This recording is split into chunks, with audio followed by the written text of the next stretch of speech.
Okay, I'd like to call the April meeting of the Historic Preservation Commission to order. Paul, would you call the roll? Alan Brown. Present. Jeffrey Parks. Present. Suzanne Broadbent. Present. Heather Clemmer. Present. Neela Crank-Clements. Present. Greg Eddington. George Massey. Present. Mary Jo Meacham. And Ann Zachris. Present. You have a quorum. Okay, thank you, Paula. I'd like to review the meeting procedure that's on the back of the cover for the agenda. The chairman will announce each case and ask interested parties to indicate their presence by raising their hand. Commissioners will discuss details of the case, calling on staff for additional details. Following this discussion, commissioners may choose to ask questions of parties present. Interested persons may speak to support or protest the application. The applicant will be entitled to one brief rebuttal. Interaction between applicant and protestants on the floor is not permitted. Persons speaking are asked to approach the center podium one at a time to introduce themselves by name and address and to present their position as succinctly as possible. The Commission asks each speaker to limit his or her remarks to no more than 5 minutes. Following the public hearing on an application, the Commission will take one of the following actions. 1, approve the certificate of appropriateness. 2, continue the proposal. 3, deny the proposal with prejudice, which means the application may not be resubmitted for at least 1 year unless the Commission determines that circumstances have changed. Or 4, deny the proposal without prejudice, which means the applicant may reapply at any time. When an application has been approved and after a 10-day protest period has expired, the Historic Preservation Officer will mail the CA to the applicant. City construction permits cannot be issued until the CA has been issued. And then contact HP staff for final design review inspection or to withdraw items that will not be completed. Finally, any person aggrieved by any decision granting or denying a CA may appeal to the Oklahoma City Board of Adjustment. All appeals shall be made within 10 days of the Commission decision by filing a written notice of appeal with the clerk of the Board of Adjustment. Okay, with that, let's get started from the Office of the Historic Preservation Officer. Katie? Just a couple of announcements. The State Historic Preservation Office will be hosting workshops that they do twice a year, May 10th through 12th at the History Center. These cover things like historic tax credits and National Register nominations and Section 106 review for historic properties. So it's great information over a couple of days. They are free. You just need to register in advance. And you can find more on their website. Our June meeting of the Historic Preservation Commission will actually happen on May 31st instead of the first Wednesday of June to accommodate attendance at the statewide Historic Preservation Conference. The application deadline for that meeting has also been moved to May 2nd. And then the statewide Historic Preservation Conference will be June 7th through 9th here in Oklahoma City this year. And that's open to the public. You can register for that conference via the Oklahoma Historical Society's State Historic Preservation Office's website. And I did want to mention that the city has been kind of a partner in organizing the conference since it's here this year, and we will be doing a proclamation on May, the last Tuesday in May, I think it's May 30th, to proclaim the week of the conference Historic Preservation Week for the city of Oklahoma City. So hope as many commission members and anyone from the public interested can attend that city council meeting. What date is that again, Katie? It'll be May 30th. May 30th? Okay. I think I wrote that down. Tuesday, correct. Okay. All right. So on to item 3, acceptance of minutes of previous meetings. Our workshop meeting on February 8th. Let's see, we've got all those. This is commission. Are the minutes from the February 8th meeting in our packet? From the March 1st meeting. I see the March 8th meeting. I have February 8th, March 1st, and March 8th. But I don't see the minutes in the packet. Do you have them? It's just one page. It says Minutes Draft, Historic Preservation Commission Workshop, Special Meeting, February 8th. It should be just before the March 1st meeting draft. Okay, I just don't have it in my packet for some reason. Here it is. Okay. All right, so there's a motion for approval of the February 8th meeting. I guess we take them all separately, right? Yep. February 8th workshop meeting. So moved. Second. Okay, it's been moved by Neela Crank Clements and seconded by Suzanne Broadbent. All in favor? Aye. Opposed? Okay, those minutes are accepted. On to the March 1st commission meeting. Any comments, corrections, or a motion? Move to accept. Second. Okay, it's been moved by Jeff Parks and seconded by Ann Zackritz. All in favor? Aye. Opposed? Okay, those minutes are accepted. On to the March 8th workshop meeting. Any changes, corrections, or motions? Move to accept. Second. Moved by Jeff Parks and seconded by Ann Zackritz. All in favor? Aye. Opposed? Okay, all the minutes are accepted. Code enforcement report. Anybody here from code enforcement? Okay. Any comments? Kay, do you have any? Just anything? that if commissioners have any specific questions, please feel free to call or email Angela and I, and we can follow up with code enforcement. On cases where you do see an actual citation number listed, those are ones that have progressed to be not just a notice of violation, but a citation, and you can look up more information via the Action Center with that citation number. Okay. Anything? All right. No action there. We'll move on to continuance announcements and requests. We have one new request to continue 16-00211. That's item D4 Okay. to the May 31st meeting. D4. Okay. All right. Is there a motion for that? Move to continue HPCA 16-00211 to the May 31st meeting. Second. Okay, it's moved by Jeff Parks and seconded by Ann Zackritz. All in favor? Aye. Opposed? Okay, item is continued. Moving right along. Public hearings. No dilapidated structures this month and no National Register nominations. One item on the consent docket. Okay.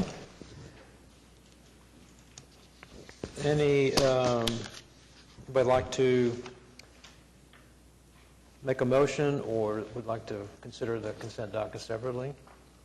I should probably abstain from the consent docket. Okay, I make a motion to approve the consent docket. okay. Second. It's been moved by Heather Clemmer and seconded by Jeff Parks. All in favor? Aye. Opposed? Okay, consent docket's approved, and you didn't have to go very far. No, I didn't get to the door. You didn't get to the door, did you? Okay. On to cases for individual consideration. HPCA 15-00206, Amendment 1, at 915 Northwest 38th Street, Crown Heights, Ward 2, consideration and possible action on application of David, Lisa, and Michael Williams for certificate of appropriateness for an amendment to number 2, construct garage, to modify previously approved design required, and 3, replace driveway required. The Commission saw this application previously and continued it to give the applicant an opportunity to attend the meeting. They weren't able to come the last time and to respond to questions. This garage was previously approved and once constructed did not match the approved design, so they are here to request an amendment to that CA. Okay, is the applicant present? I'm here. Okay. You want to come to the podium and sign in? Thank you, Mr. Chairman. Is this appropriate time for me to comment? Any questions for the applicant?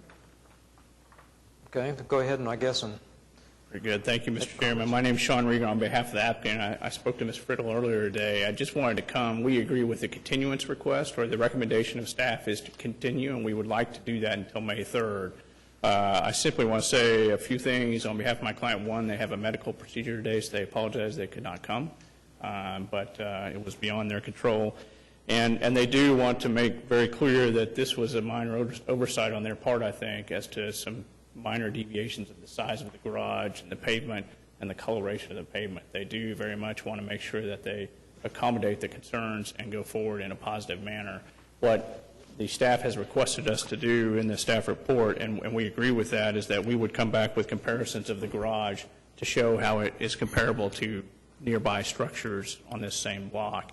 And we're going to do that over the next few weeks before May 3rd.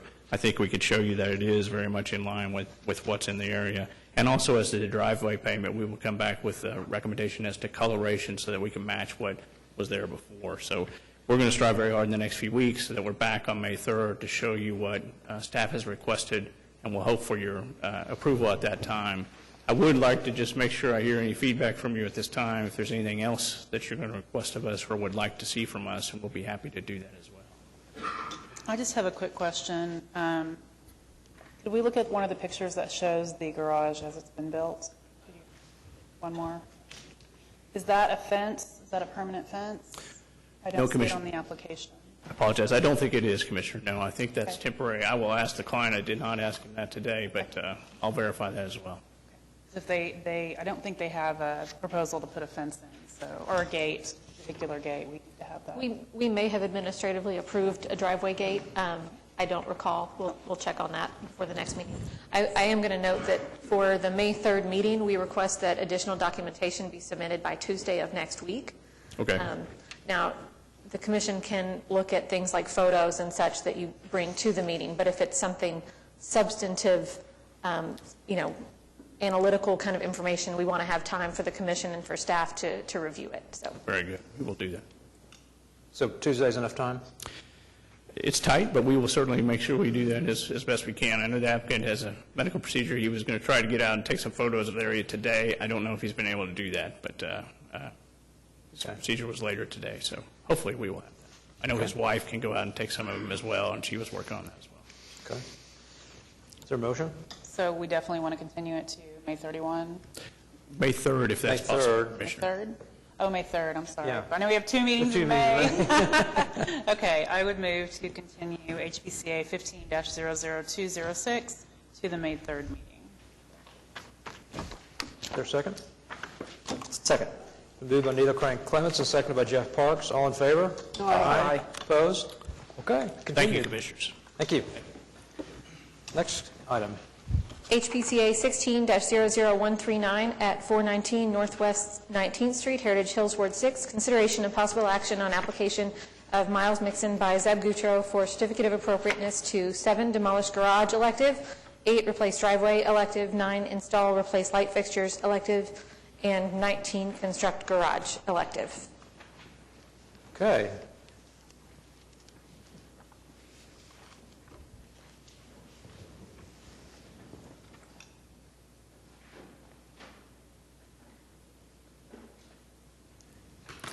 Hello, Must be the Commissioner. applicant.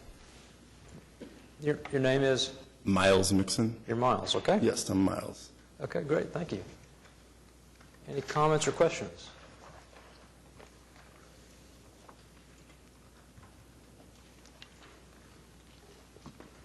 I think I'd be a little sad to see that garage go. It has a lot of character, but I understand that it is too small to park a vehicle in or to use, really, other than storage for lawn equipment. We've tried to do everything possible to replicate and keep the doors and everything, the integrity, even though we're going to do a single door, to try to keep it where it has the appearance of a 2-door system and keeping the overall height the same, and as much as we can to sustain the quality that was there.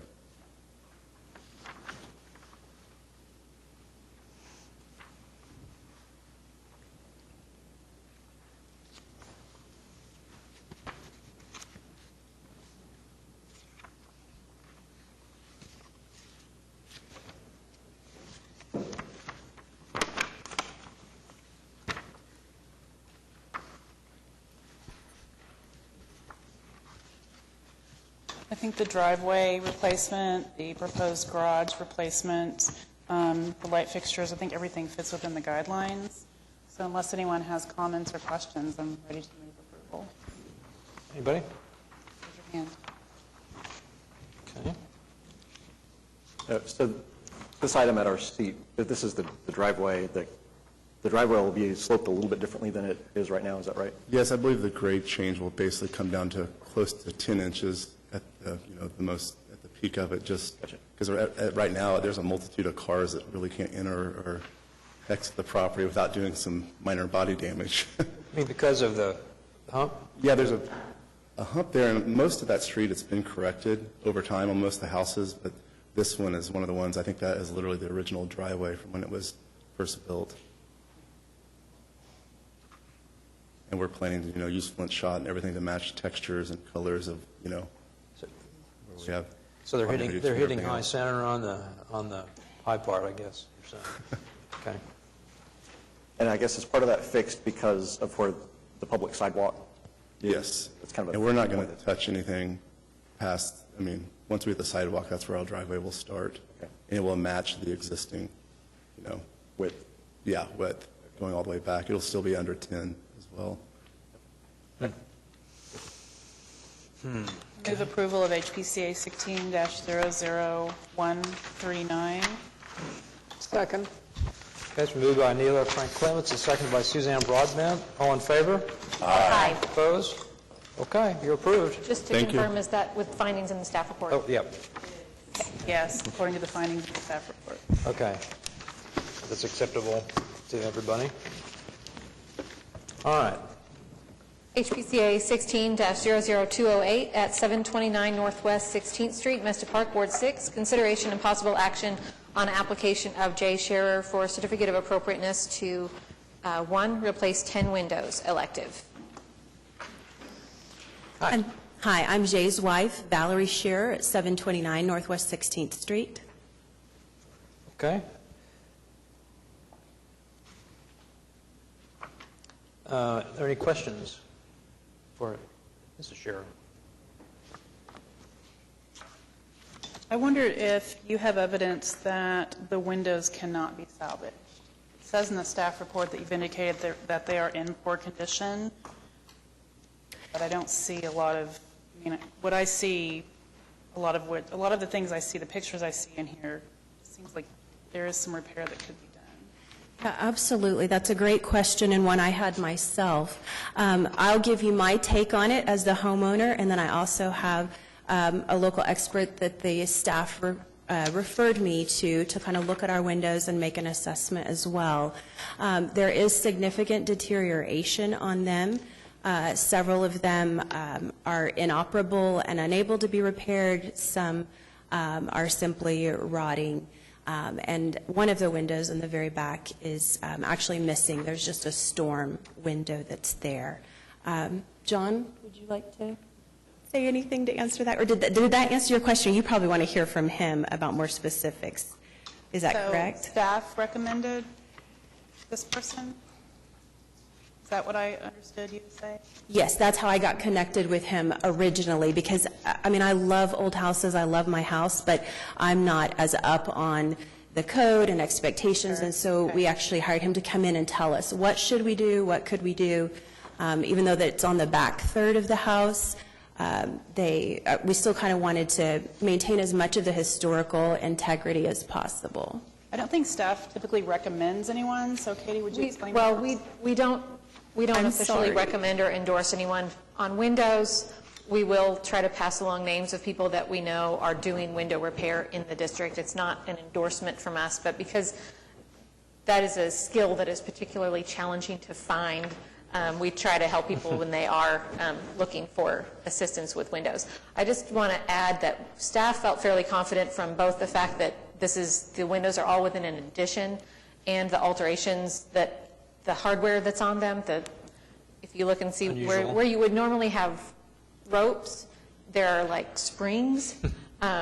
We felt like these were either not historic at all or were old windows that had maybe been modified and kind of piecemeal installed. So aside from the condition, we felt like they weren't necessarily historic windows. So that's just to add to their discussion. I apologize for the misspeak about the that's recommendation. Okay, that's okay. I wanted to be clear myself, but I would like to hear from an expert.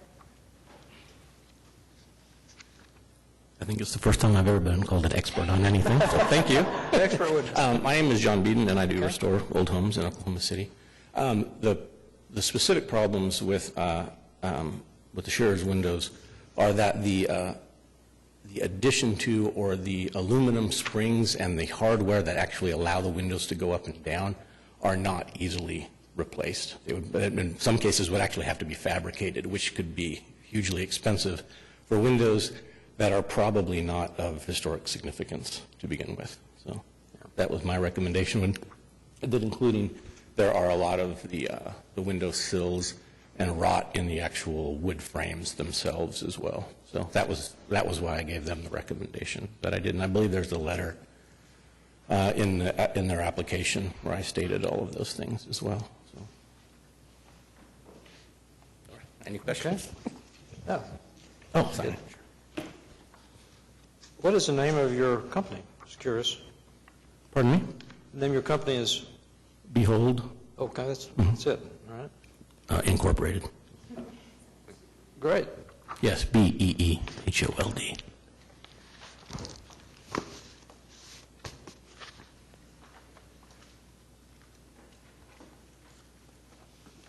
Questions? Ready? Sure. All right. I move to approve HPCA 16-00208, Item 1, with the specific findings as found in the staff report. Second.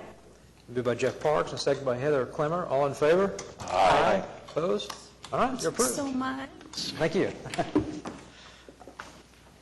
Yeah, convincing expert. The next item, HPCA 16-00211, was already continued to the May 31st meeting. HPCA 17-00017 at 815 Northwest 15th Street, Heritage Hills, Ward 6. Consideration and possible action on application of Earl Buckmaster Family Trust by Sam Gresham for certificate of appropriateness to 1, demolish rear deck, elective, 2, construct concrete patio, elective, 3, construct pergola over patio, elective, and 4, replace door, elective. My name is Sam Gresham. I'm here to represent the owners. Okay. It's currently a wooden deck in the back. I don't know whether you have photographs of the existing condition, but it's that. It's very lovely. It has no real function. It's very narrow, and they would prefer something, gave them a little more room for some outdoor activity. I can't tell you that most of the landscaping as you see it will be gone, but given the deck's arrangement, but the paving, the stone paving will remain.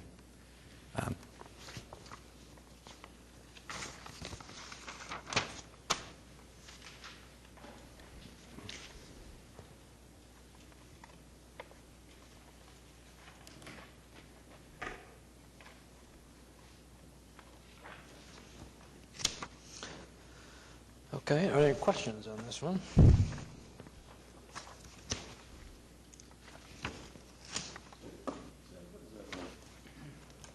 The room that juts out there on the deck, what is that room on the inside?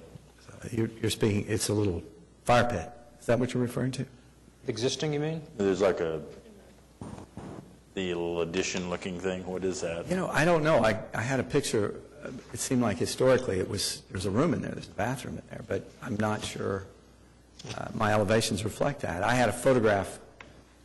Angie gave it to me. It was pictured showing windows on that exterior. In any case, I thought they weren't there, and they indeed aren't there, but I received a picture from her showing me windows were there. So I don't know. The condition is existing. I'm not proposing any changes at all. Right. If I've been in this home. It's a very beautiful home. I don't remember what that was. I don't remember either.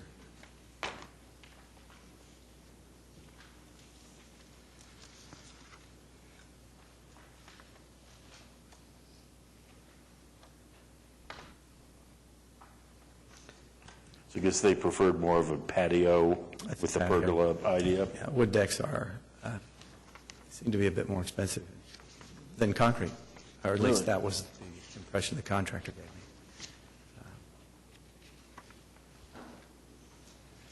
Okay. think Sam brought us one that's easy to approve for once. Thank you, Leila.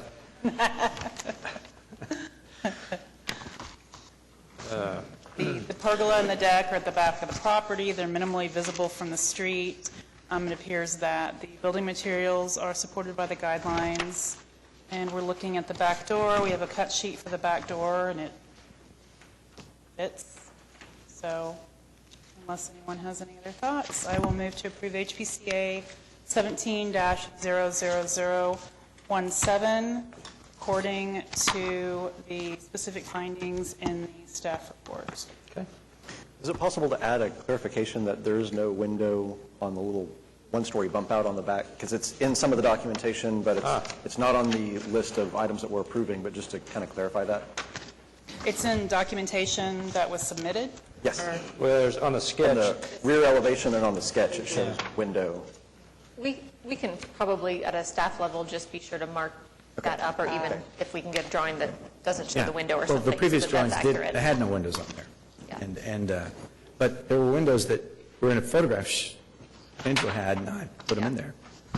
We'll make sure that it's clear in the CA. I don't think it needs to be in the... Okay. Great. Okay, good, then I'll second. All right, it's moved by Neela Crank Clements, a second by Jeff Parks. All in favor? Aye. Opposed? Okay, approved. Thank you. All right, thank you. Next item. HPCA 17-00020 at 504 Northwest 19th, Mesta Park, Ward 6. Consideration and possible action on application of Jane Edmonds by Brad Edmond for certificate of appropriateness to 1, install light fixtures at front windows, elective, 2, replace two rear sets of steps with new steps and railing, elective, and 3, replace 2 rear storm doors with solid core doors, elective. Okay. Good afternoon. I'm Brad Edmonds. Okay. Thank you for hearing us today. Excuse me. I guess to start out here, first item on the list is to replace the 2 sets of steps on the back side of the, or I guess we're 2 sets of steps on the back side of the building, right there. The steps don't comply with the current code, and the owners are 77 years old, so they need handrails and a bit more of a substantial landing at the top of the steps there. The second item on the list, the light fixture at the front of the building, right there. They would like to install 2 light fixtures on either side of the window there. Again, this is not so much for lighting the building aesthetically as it is for lighting the porch area for evening use. As I mentioned, the owners are they're older. The porch area is dark at night. They would like to be able to have some light out there to be able to use the front porch in the evening. Lastly, or let me see here. Next item on the list is the doors, I believe.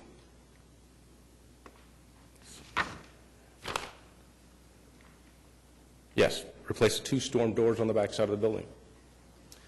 Those are the doors that currently are kind of cheap Home Depot style storm doors.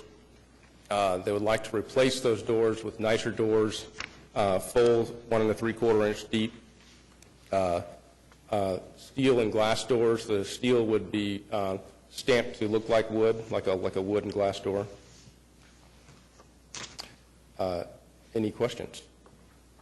I just have a question about the railing, the handrail that Yes. you'll be adding. Staff report said it's a 30-inch tall handrail. 34, I believe. 34? Yeah, it should be Okay. 34. They have 30 inches.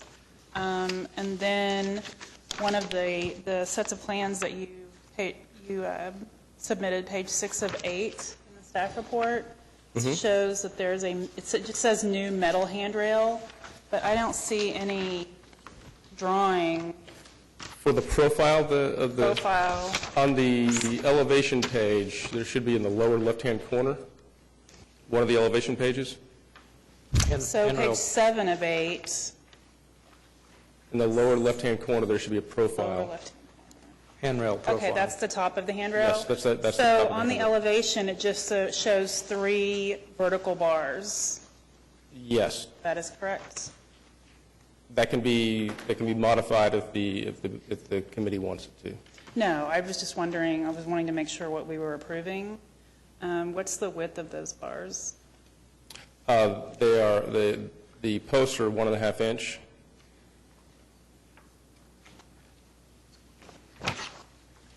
And staff recommended approval, is that right, Katie, on those? Okay, okay, that was my only question. Okay. So a steel tube rail? Yes, steel tube, yes. Painted.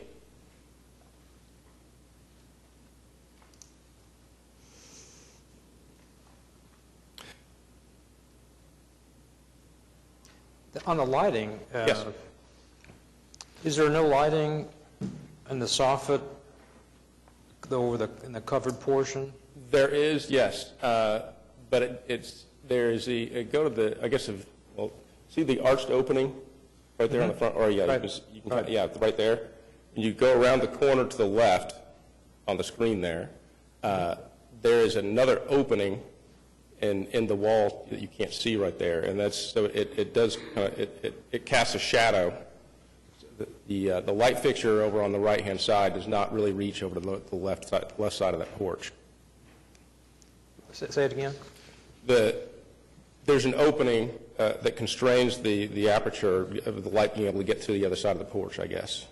So you're saying the light from the covered portion doesn't reach the... It doesn't reach it very well. There's a smaller opening. It's not a big wide opening, I guess. Yeah, is it an arch or a square opening? It's a square arch, Okay. a flat arch. Flat arch, okay.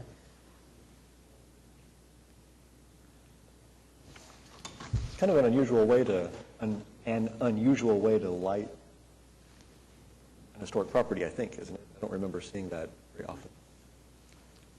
You're saying with the wall lights? Right, with wall Yeah. applied Right. lighting. It is on the front.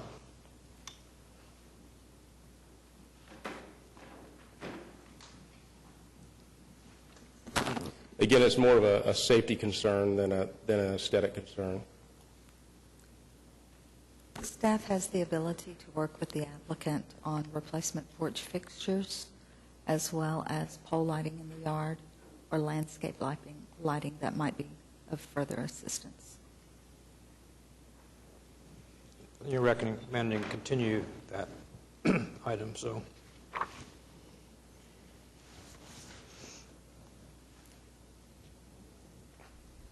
Yeah, if pole lighting for the yard wouldn't really serve the needs of the owners.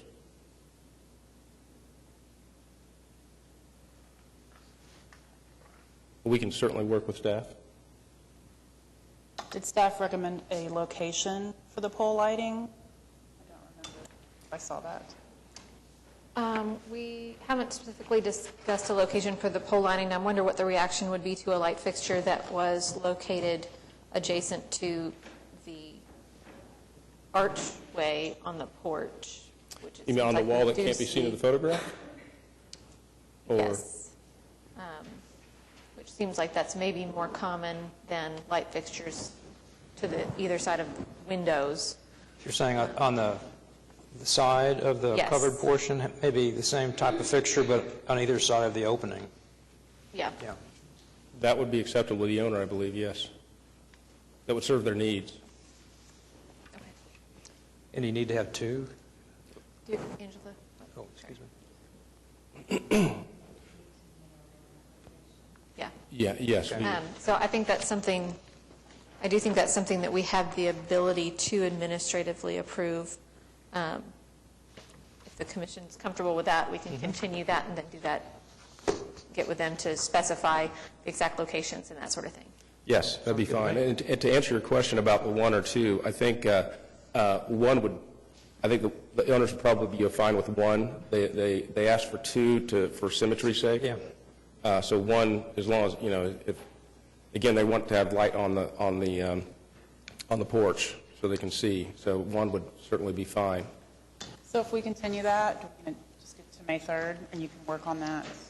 We could probably go ahead and do May 31st, just to give them enough time to, and we can get it administratively approved as quickly as we get what we need documented. Yeah. That'd be acceptable, yes. Thank you. So I move to continue HPCA 17-00020, item 1, to install light fixtures at front porch at front windows to the May 31st meeting. Second. Okay. Is that Heather? The move by Eva Crank Clements, and second by Heather Clements. All in favor? Aye. Opposed? Okay, item 1 is continued. And 2 and 3.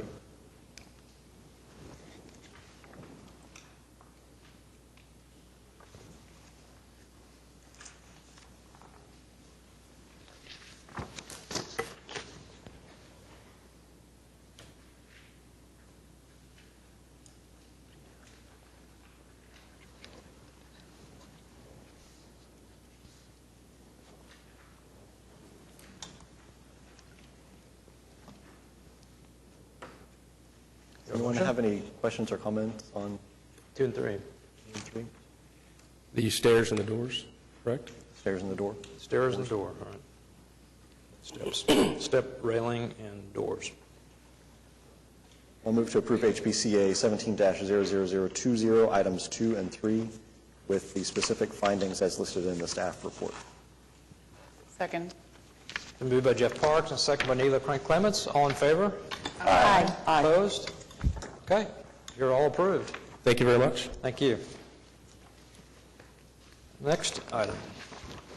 HPPA 17-00022 at 320 Northwest 16th Street, Heritage Hills, Ward 6. Consideration of possible action on application of Nathaniel Harding for certificate of appropriateness to, 1, convert 2 garage door openings to single opening and install garage door elective. And you do have at your seats an additional drawing that came in just after the packets had gone out, showing kind of a couple of sketches showing the exterior appearance of the proposed work. Okay. All right. Hello. Thank you for having me. Nathaniel Harding, I'm the owner. Would you like me to summarize what we're trying to do with this application here? Be happy to go over that. So bought this house last year and knew from the get-go that garage doors are too narrow to park any modern vehicles in it. And so we were thinking of ways to fix that, and what we came up with, long story short, is to convert it to one wider garage door.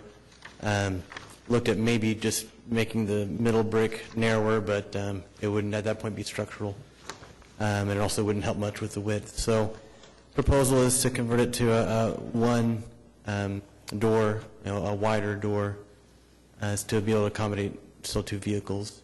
But with that, wanted to make sure that it was still structurally sound. As the report mentions, the garage is about 68 years old as far as we can tell. And so we had a structural engineer come out and look at what needed to be buttressed to ensure that it was still stable. There's a garage apartment on top. We want to be able to accommodate it as well. And so with that work, it's been proposed that what you see photographed, should I try to advance the slides, or am I able to advance the slides? Okay.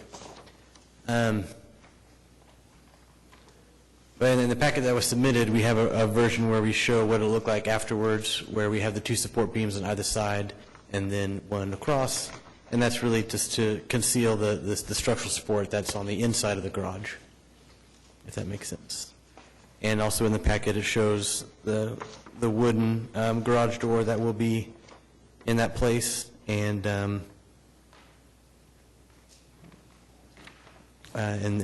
we try to keep with the intent of the Heritage Hills guidelines to have a wooden garage door.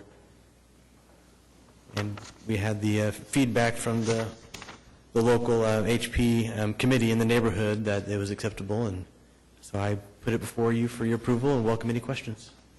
Okay, so the after would be the same header depth across the top with an addition of 2 6-inch deep support structures on the sides. That's right. So the height will be the same? Okay. Yes, the height, the clearance for the vehicle is the same. So, but the little section shows the new header will drop down 8 inches below the height of the existing header. Did I read that right?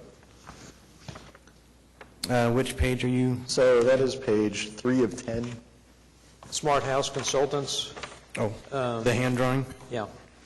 Yeah. Scott, it points to an item that's the existing header,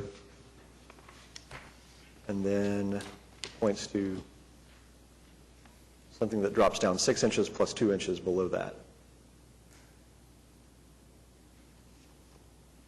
This drawing, right? Yeah, yeah. So we're looking at this photograph, and I was wondering about the height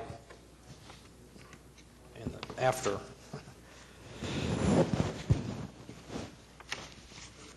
Hi, Gary Van Kuren.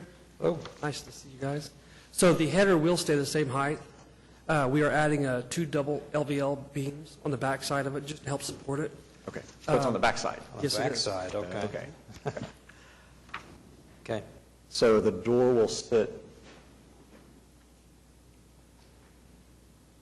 How does that work if it's lower behind? yeah, how does that work? Because the door... How does the door go up? Or- Yeah, it's, all we're doing is reinforcing the front of that building and then supporting that LVL beam with 2 6-inch columns. So the door is actually just going to be just like it is, mounted on 3/4 plywood, spec'd out by the engineer. And then the track will mount to that face and still rotate up the inside of the door. It's still, the door will still be back behind it, if that makes any clearance. So how does that happen without additional exposed depth of the header? We're not going to expose any additional depth of the header. It actually still stays just the same. Removing the center column, we're just going to reface that existing header. We're just resupporting it with more structure. On the back side? On the inside of the structure. I still understand how it works, but... I don't understand how that works either. But if there is no additional depth, if the doors don't appear to get shorter, it's just slightly shorter on the width, so there's an additional trim piece or so on each side, then... We'll have to trim that subframe out, the structural frame out, Right. and it'll be painted. Right. What is the height of the opening when the door is open? Do you know that by chance? When the door is, I think can it's you on see the- the door when it's open? I was just looking at that. I want to say 7 feet tall. How many? 7 feet tall. 7 feet? And how, the header, that's the lower, the white pieces we see, is that what we're talking about on the Right. header? So 7 feet to the bottom of the header. Finished. Finished. So that would be there, right? Yes. In those, that is, so which one is lower, the header or the door? When it's open? When it's open, the trim piece is the lowest part of that. It trims out the header on the bottom. So that's the lowest part. Yes, that's a 7 foot. So is your upper track, is it higher than normal to leave more rooms to have a higher opening when the garage door is open? Does that No, make it'll sense? go back just like it is, actually. The track runs up and down vertical, so the garage door rolls back. There's nothing above it that holds the door. So it goes straight up? No, it rolls back. Yeah, right. Because I saw a home in Crown Heights, I thought they moved the entire track that went this way, when it went back higher. Because when it was down, when the door was open, the opening still wasn't sufficient to get a large SUV in. Right. So they moved the whole track up. I'd never seen that. I thought that was pretty smart. No, it would definitely stay the same. So the clearance, none of the ceiling height changes. It doesn't. No, sir. Cool. Because there is a second floor. Okay. Suzanne? The Neighborhood Design Review Committee has asked for some clarification to make sure that the garage door will have short panels installed and short windows. That does seem to be what you're indicating with the arrows on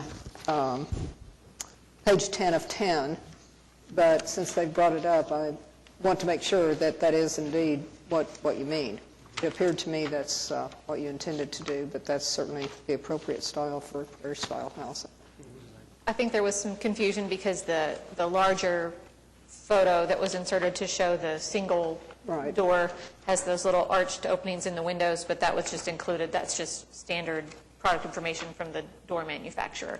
And then over on the other side, they've selected the specific design of the door. Right, yeah, the Stockton short, that's circled and pinned. And the paneling is also underlined on that same brochure. Is that what you're talking about, Katie? Yeah. Yes, I'm confirming that's what the plan is. Okay. More questions? Is there a motion?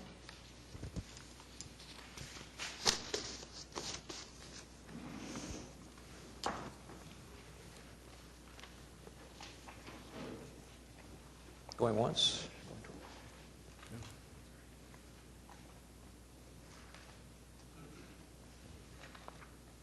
Anybody? I will move to approve HPCA 17-00022 with unique circumstances and conditions, unique circumstance and condition with the specific findings listed in the staff report. Second. Moved by Jeff Parks and seconded by Heather Clemmer. All in favor? Aye. Opposed? Okay, approved. Thank you. Thank you. All right, next case. Sam is back. HPCA 17-00023 at 508 Northwest 15th Street, Heritage Hills, Ward 6. Consideration and possible action on application of J. Whipple by Sam Gresham for certificate of appropriateness to 1, remove exterior elevator shaft, elective. 2, install second floor window in location of former elevator, elective. 3, construct mudroom addition at first floor in location of former elevator, elective. 4, remove an enclosed non-historic window at east wall, elective. 5, convert south window and door to French doors, elective. 6, replace wood deck with concrete deck, elective. 7, replace roof at patio, elective. And 8, install window at west elevation, elective. Okay. Sam Gresham here to represent the owner. The conditions that were related to or referred to in the staff report, we comply with all those, will comply with all those. You've read the report there, George. It says conditions. So our addition, what's being removed in the back is absolutely non-historic.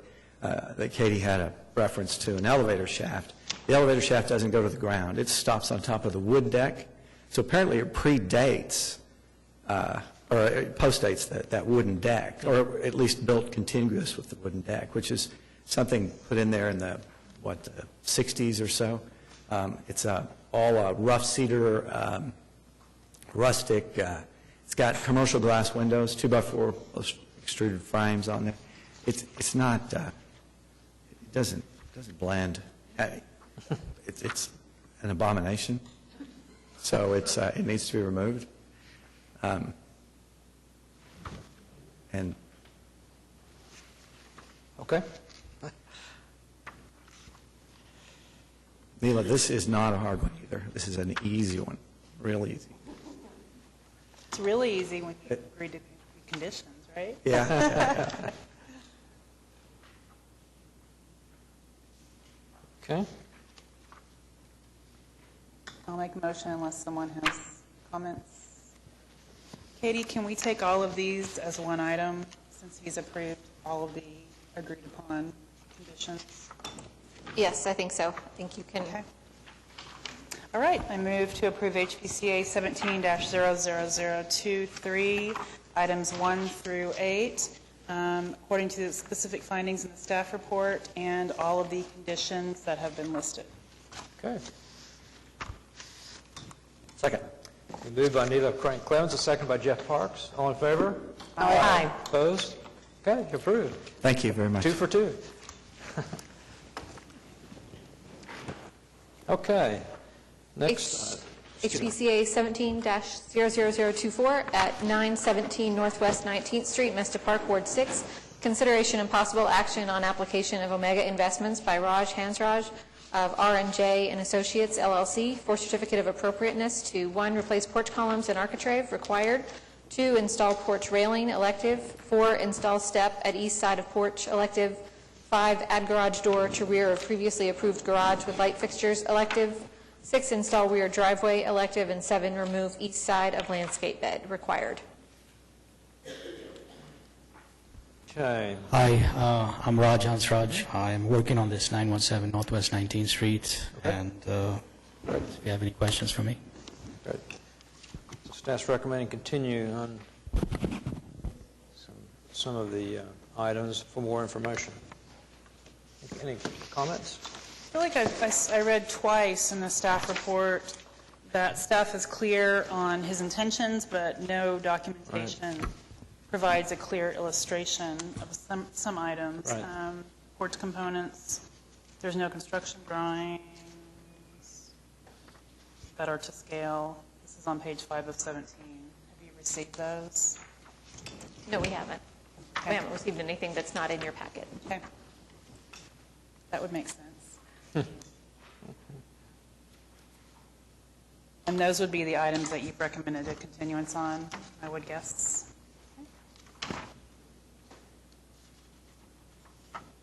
Any questions for the applicant?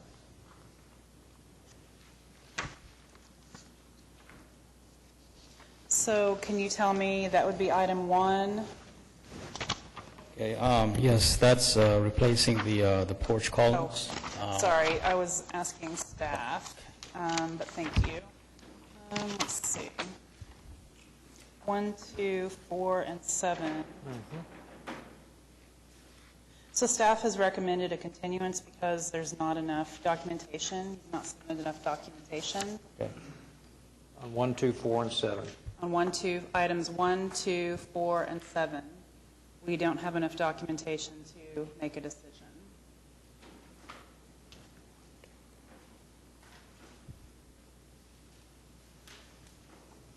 So I would be inclined to continue those items. So how long would it take to provide the additional information? Could you have it all by Tuesday? I guess I'm just now being aware of this. Okay. So It's in the staff report. I can direct you.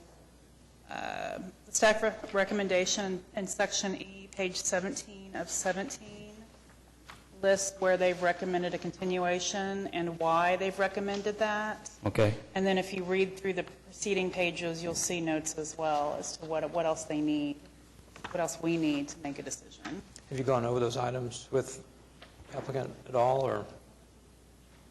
Oh, sorry, Angela. So I have worked with Raj quite a bit throughout this project, attempting to get documentation that fully details exactly what's being proposed. You'll notice in this photograph that it was taken prior to the photographs that are in your packet. We have 12-inch columns, a very small beam at the front. The intent of the applicant is fairly clear to staff, that they're planning to match historic columns located on another structure. There's been extensive photo documentation of that. Of course, the beams and so forth at that property are different from those at this property. The temporary measures that have been taken via reconstruction of the beam at a narrower size and smaller posts on this porch, in combination with the utilization of photographs from a separate property, do not put me personally in a position where I'm 100% comfortable that I know the dimensions of the items that I'm going to be getting. It's very possible that you as the commission are better equipped to deal with that than I am. That's entirely up to you. We worked right up to the last possible second, as much as we could without an architect, to illustrate this for you, and this is what we currently have. And there's also the issue of code compliance. After it's built, to confirm, it's hard to do that with a markup. So very difficult, yes. So I'm kind of in Angela's spot. I'm not comfortable approving something when I don't know exactly what I'm approving, so I would want all of those drawings. I don't know about Yes, I would as well. So, to provide the additional information, how much time would you need? It's either May 3rd or May 31st. Yeah, I guess we'll have to do this for the next meeting. Next meeting, you have to have everything in by Tuesday of next week. Tuesday of next week, okay. Is that correct? What's the deadline for, if we were to continue it to May 31st, when would he have to have all of his documentation in? May 2nd, I believe? Yep, May 2nd. So if we continue it to the May 3rd meeting, we need all of that documentation by next Tuesday, Okay. 4 p.m.? Does that sound right?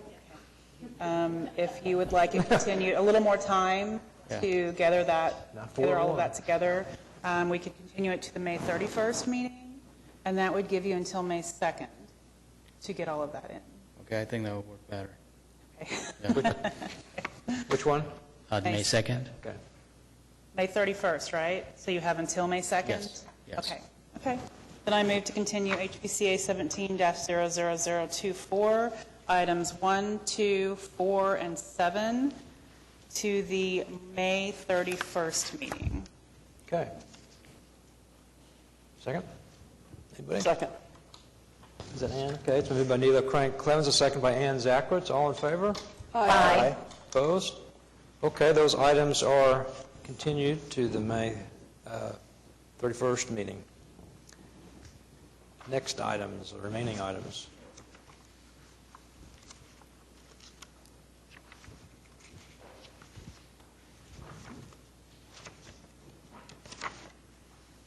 Staff is recommending approval with conditions. So the alley on this block is a functioning alley that Yeah, cars can it's actually... really narrow. It is an alley, right? Yeah. But you can actually, it is an open alley that you can drive Yes, on. yes, absolutely. Okay.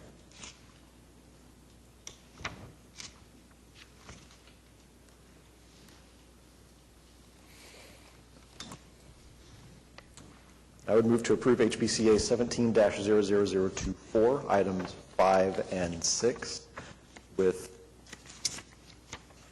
I think, the specific findings listed in the staff report. And conditions. And so staff had a couple of conditions on that the new concrete that you use must have an aged appearance in color and finish, and it must drain toward the street or alley and not to the adjacent building. Does that make sense? Yes. Okay. With the specific findings and conditions listed in the staff report. Second. Been moved by Jeff Parks and seconded by Neela Crank Clements. All in favor? Aye. Opposed? Okay, those items are approved. Thank you. Okay. Thank you. And next item. Under 8, other business, SPUD, or 9, other business, sorry, I'm not good at whatever that is, Roman numerals. 7, SPUD 00966 at 441 Northwest 29th Street, Jefferson Park, Ward 2. Consideration and possible action on a request for recommendation from the Historic Preservation Commission regarding a request to rezone to a simplified planned unit development in accordance with the regulations of the R2 Medium Low Density Residential, UCD Urban Conservation District, and HL Historic Landmark Overlay District, except with the restrictions and uses as called out within the proposed SPUD. This is an application to rezone that does retain the Historic Landmark Overlay, which that gives the commission its ability to review proposals to change the exterior of the structure or the site, just the same as they have the ability to do so now. We are not granting approval or denial. We are simply making a recommendation that will be forwarded on to the Planning Commission and City Council for their consideration, and can include in that recommendation any comments that the Commission wants to include. So. Okay, thank you. Applicant? Hi, Brian Fitzsimmons, Fitzsimmons Architects, 2721 North Walker, so about 2 blocks away from this. First off, I'd like to say thanks for the consideration. Part of the reason that I was interested in doing this project is, as evidenced by some of those photographs, it seems to be a need for the area to help improve the situation there along Walker with much of the parking, the dumpsters, the things like that that are happening there. Speaking with the property owner, much of what we're proposing here would be compatible in improving that. We are, to be very clear, seeking that everything that may be approved here would, if any changes are made, including the final parking lot application, would come before the commission to be reviewed to make sure it's in compliance for those items like color, et cetera. Any addition, signage, et cetera, would come before the commission to be approved. That said, the location of the access to the parking is purposely off of Walker Avenue to ensure that minimize any traffic along 29th Street, even any activity, if this is utilized as hoped, would be directed toward Walker rather than toward 29th Street. Some of the items in the staff report that were in reference to parking, screening, and that sort of thing, although not, it is labeled on the plan, the intent is that there is a landscape screening on the parking lot, in those areas in green. I am not entirely sure that your rendition, but that's what this area is intended to do, is provide screening of the parking.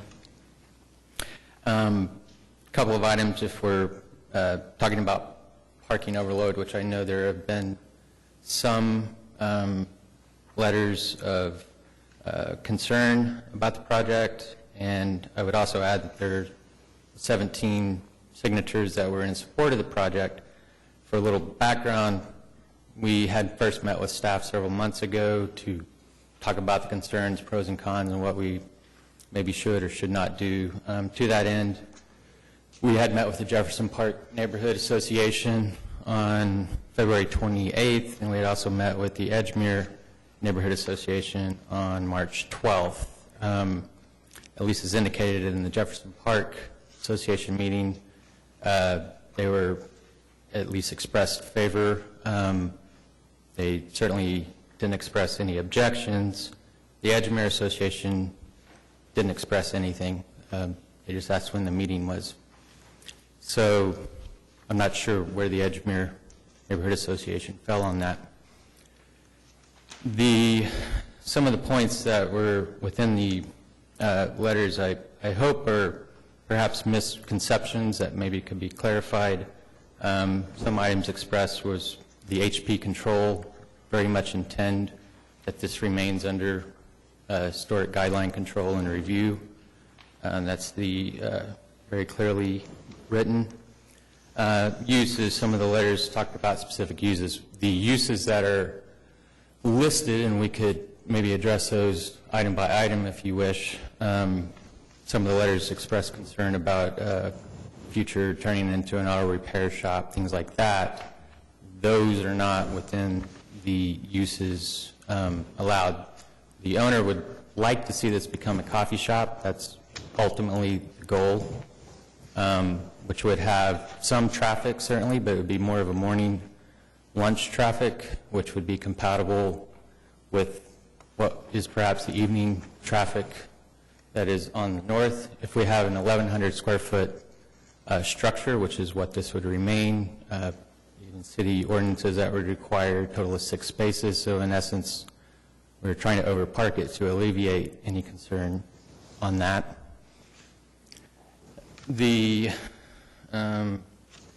of the letters had concern about Paseo Festival, and I agree Paseo Festival causes a parking situation, and I don't know that this would have any bearing on that other than to provide a few extra parking spaces.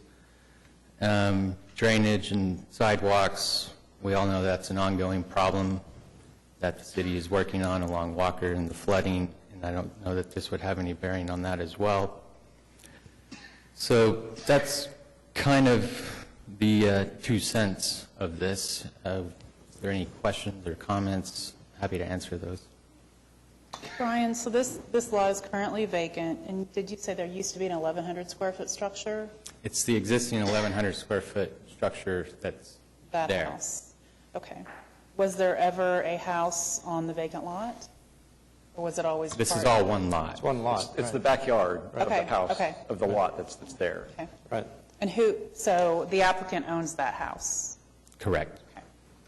The house will become the coffee shop, whatever. Correct. And the backyard is the parking.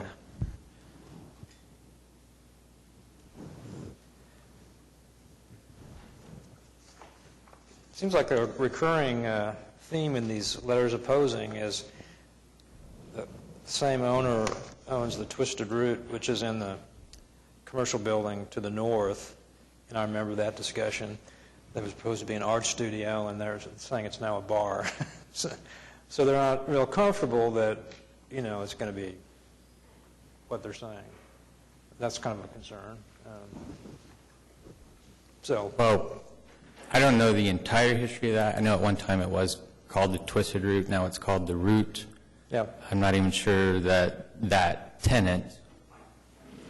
Oh, great. You might address their concerns about the use. Yeah, okay, so my name is Benny Jacobs, and I'm actually the proprietor of the Root. I opened that place 11 months ago.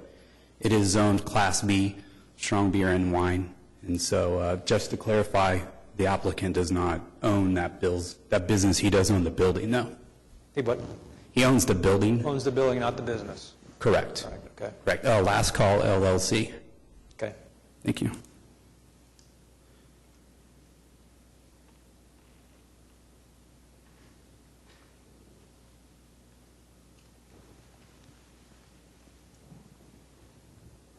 Again, we're here to recommend, and really it's if we think that the SPUD would have a negative impact or not on the neighborhood. Not particularly the design of course. SPUD. You received quite a few letters or signatures of support and a handful of letters against it. Of the letters I received today that were in opposition, 4 of them live in the neighborhood, 3 people do not live in the neighborhood. They don't live in our area at all, it looks like. So I believe one letter was also one of the signatures in support of, so I'm not sure about that. Was also a signature in support of, so that part's a little confusing. That's interesting. same person?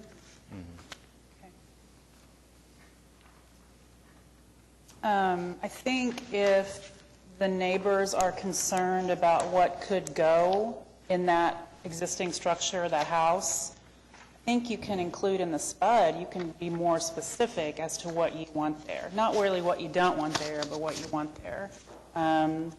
Jefferson Park didn't submit anything in support or in opposition of. Edgemere didn't either, as you said. But if they are really concerned about what ends up there, I would think they would want to pursue getting something more specific language. But I think, like our chairman said, we're just recommending, right? We're request for recommendation. The fact that we will still have, the HP Commission will still have oversight on what happens to that lot is a good thing. I talked earlier today with Planning Commission staff just to make sure I had a good handle on all of the uses that were included, and said, a much longer list was in the first draft of the SPUD of list of uses, and they whittled that down, but that could certainly be whittled down farther to address concerns if they hone in on exactly what they want it to be and exactly what they don't want it to be. And then within those uses, they can also, because some of those use categories cover a huge range of things, and you can specify further within those. And we have, at a staff level, we have talked about that as much as the commission tries to focus on the physical character of the site and not use, some uses by default affect physical character, right, that they come along with accessibility concerns and modifications that are required. So I do think it's appropriate, if it's a concern for the commission, to address how those uses impact the historic character of the structure and the site. I would like to see those addressed. I understand the neighbors' concerns, and I think if you could whittle down the list of potential uses that may alleviate those concerns, I'd like to see that. Okay. And just for clarification for myself, the drawings that are in here of the 10-car parking lot, we're not recommending that. That would have to come back to us Actual, for a CA, for us to actually approve that. We're not, correct. We're not sending that along with this Certificate of recommendation. appropriateness for any proposed changes. That's kind of a schematic design. But within the SPUD, it would allow that there be a parking lot, and then the final exact design of that parking lot would come before. I think it's like a land use plan. You have to submit how it's going to lay out, basically. Yes. So at a typical single-family home on a corner lot, this commission would generally not approve paving the entire backyard. This does change that to a commercial use. We have different guidelines for parking at commercial properties. They do come along with requirements for screening and that sort of thing, but that is a factor to consider. And it is a plus. Usually when we see something like this, it's the effect of parking on the neighborhood, in the streets, whatever. I remember the previous application, that was one of the issues that I think they solved with an agreement with an adjacent property owner to park. But this has a parking area, so that's one issue. Yeah, it's actually alleviating any parking issues that could pop up because they have their own parking area. Right, correct.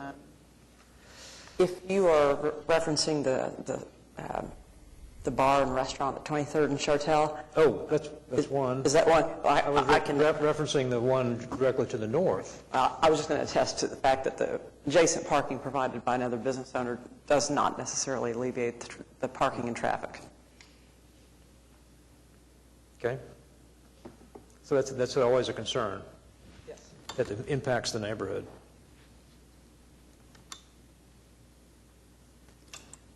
I think we do have several people who may want to speak if we...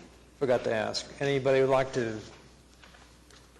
speak on this item in support or opposition? You can step to the podium.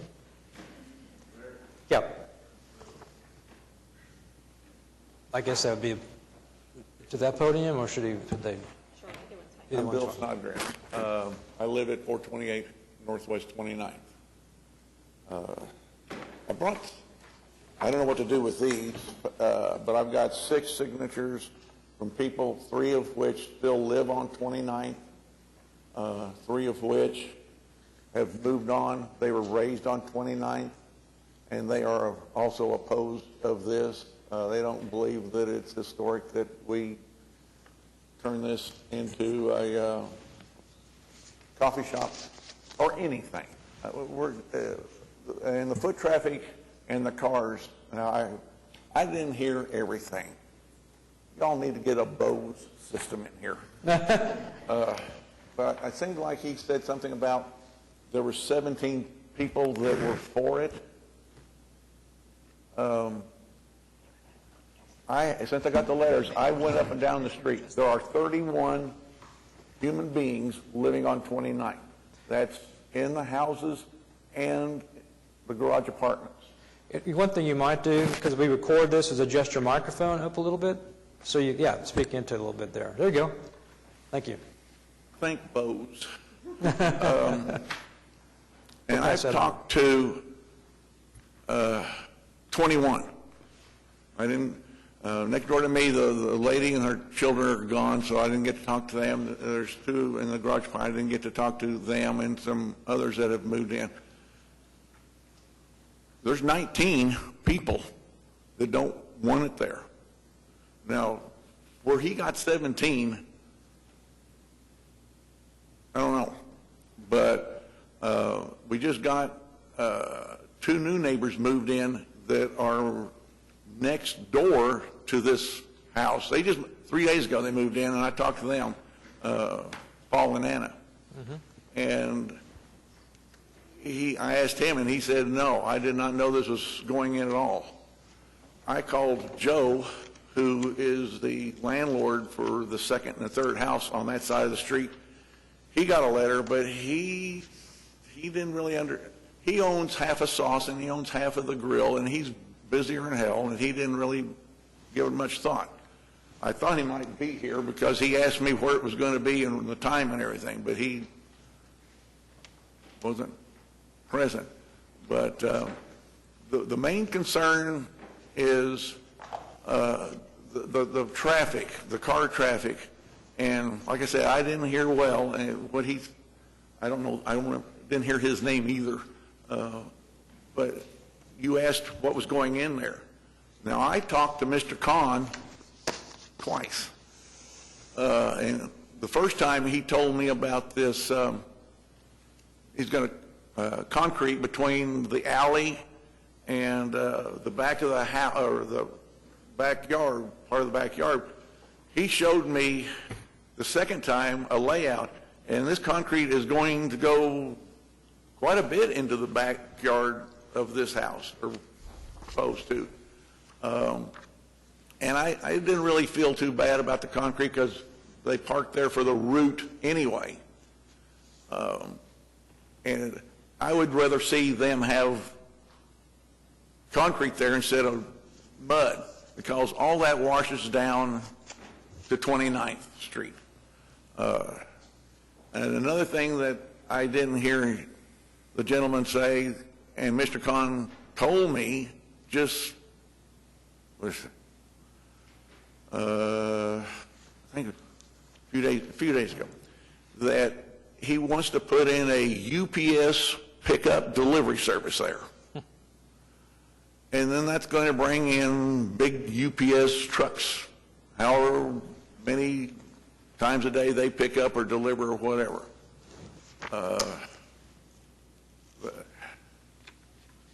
That's not going to be comfortable for everybody. At our end, I just live, I'm in the fourth house.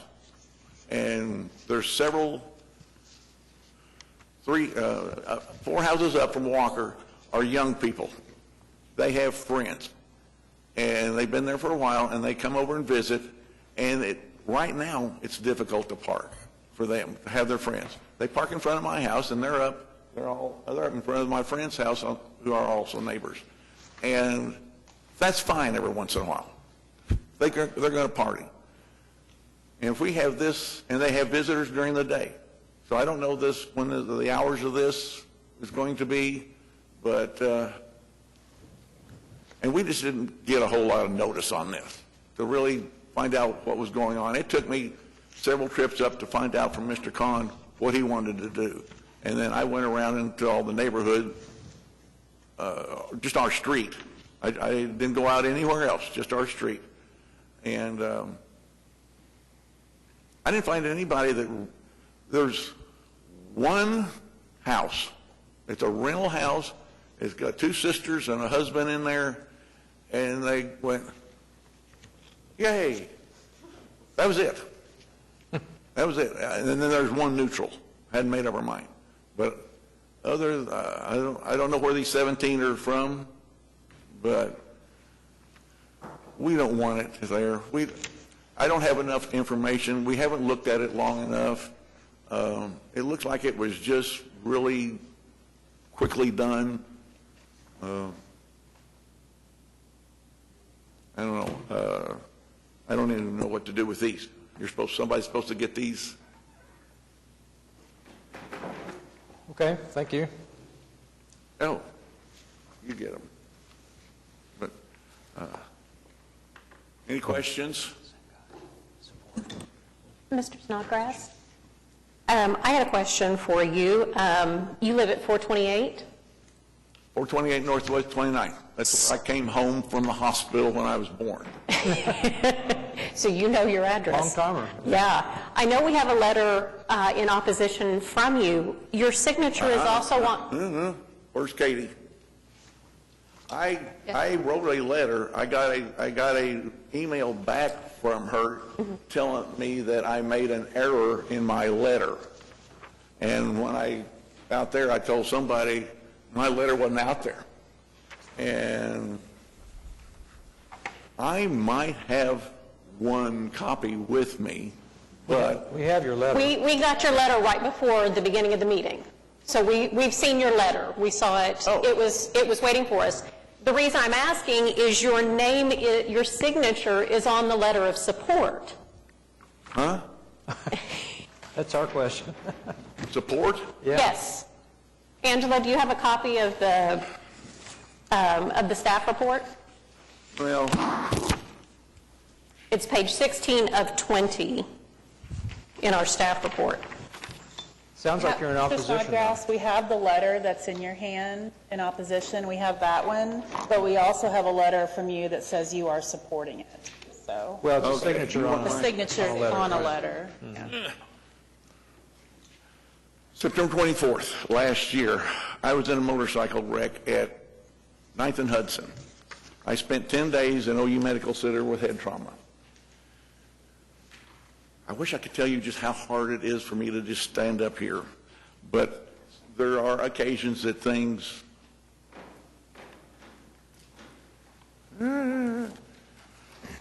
Look how big I wrote this font so I can see the damn thing. Right. So, but you are in opposition. I am definitely Okay. in opposition, and I'm sorry that I swear I read this thing. Okay, so that's okay. Mary found an error that I wrote 28th Street, so I corrected that. But Yeah. I am opposed to this, and I apologize for that error. No, thank you. I just wanted to make sure we clarified, since we had conflicting documentation. Yes. Okay. Maybe there was an imposter or something. I don't know what she gave me something else. Any other questions, or anybody else like to speak for or against? Thank you. Thank you, sir. Excuse me?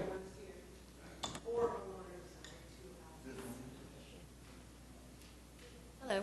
Hello? I'm Jeannie Hampton, and I live at 429 Northwest 29th Street. And I just, I just don't think this has been, I don't think it's very clear on what he wants to do, because we're hearing different things about what he wants to do. I just know that we're concerned, and we don't want our neighborhood turned into a business. What's your address? 429 Northwest 29th Street. Okay. Right across the street. No, I'm, 429. Right across the street from Mr. Snodgrass. Oh, Mr. Snodgrass, that's right. oh, Okay. yeah. The address of the property is... I'm on the same 441. side of the street Okay. as this one. Okay. Okay. I just want to say that, yeah, we have grandkids, and they come over all the time, and they play outside. I don't see this as a good thing. What's your main concerns from the impact? Traffic, noise, and I just worry about cleanliness. It's not, I mean, we're going to have dumpsters and all that kind of stuff. It's not necessarily the neatest place with the business there on Walker already. But we try to keep our street, pretty clear. But I just don't see it being a good thing Okay. at all. Okay, anybody else?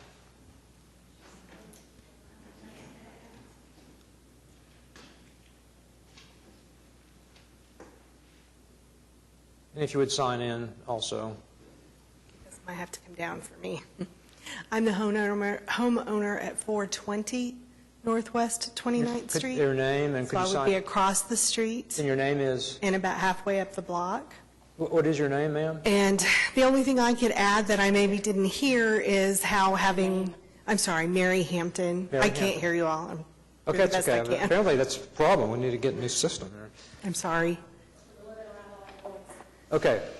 Maybe so. I have a very noisy neighbor next door, and he keeps me up all night. Just the depreciation to our home values is all I would add. I can't see this helping us in any way. It's Okay, so good. Nobody depreciation. wants to live next door to a business and what that business may be in the future.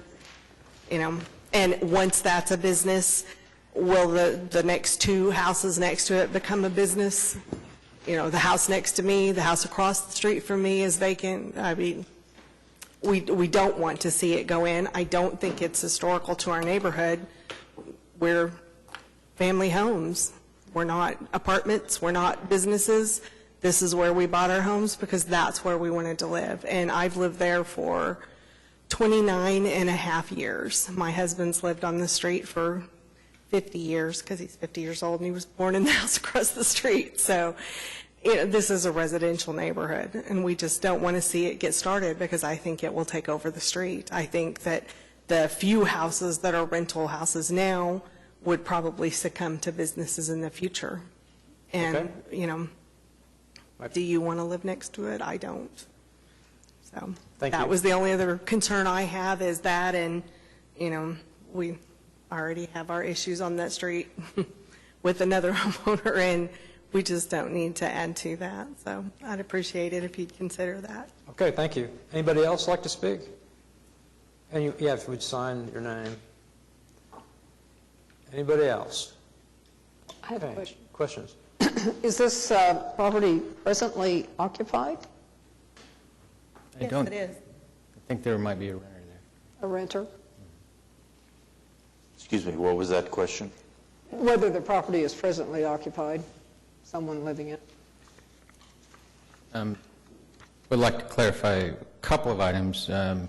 Joe Youngman was mentioned, who is the owner of the houses immediately adjacent. He was one of the letters of support, an individual letter of support.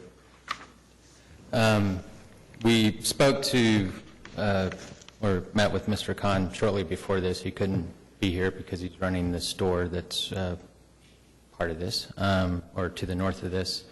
And what he ultimately would like to see here, and the reason we haven't invested in finalizing plans and stuff, so we have to get past this hurdle, is a coffee shop that may serve sandwiches, possibly a gallery aspect. These are the only types of uses that he would like to see. Retail that would be compatible with an artistic function, and worst case, or the most impactful, a yoga type studio, which is not uncommon. The UPS item that was mentioned, his original intent for that was a UPS neighborhood pickup. So rather than UPS leaving items on people's front porches, they could direct them to deliver. It's not an uncommon thing. If that is an issue, he would certainly drop that. But he thought it would be a benefit to the neighborhood, but maybe not. So. How would that work? Like everybody in the neighborhood would sign up or something? Well, yeah, I think there's like a membership where you could direct deliveries to that location. Theft of UPS package deliveries and things is common, so this is something that's becoming a thing, and he was thinking that could be a useful service within the confines of a coffee shop. I need some clarification. Were you referring to Joe Youngman when you were, and the uses that you listed were what he had Mr. Khan, said? who is the owner of this property. Well, I understand he's the owner of this property, but I thought you were talking about, not represent, but Mr. you Snodgrass referenced. mentioned that he had spoken with Joe. Yeah, that's what my question Right, is. that's So Mr. Khan spoke with Joe Youngman, who... Well, Joe Youngman provided a letter of support. Yeah, the person who owns the properties just east of this property. Correct. Yeah. And it was Mr. Youngman's recommendation. He would be satisfied if you limited it to all these listings, or that's what Mr. Khan has said he's going to do? I got confused as to what you were saying. I think he was clarifying two different points. One was to say that the owner of the properties to the east wrote a letter of support. Yes, I see that. That was, I think, just a standalone comment. And then the other comments about the uses were just to address the wishes of Mr. Khan, and what the property owner's intent is. Which letter is the property owner to the east? It's one that's by itself. Page 4, okay.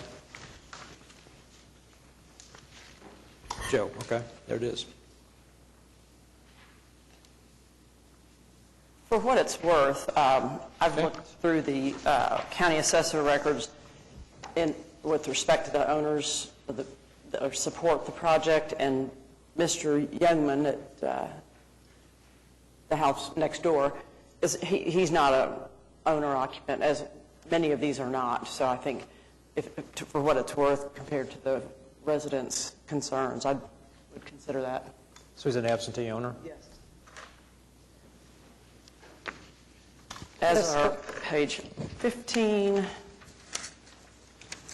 and 18, and that's as far as I got. Okay. And also, I noticed some of the letters seem to be from people who do own businesses in Paseo, are not owner-occupants of residential properties. Including one letter of support from somebody in California, which is interesting.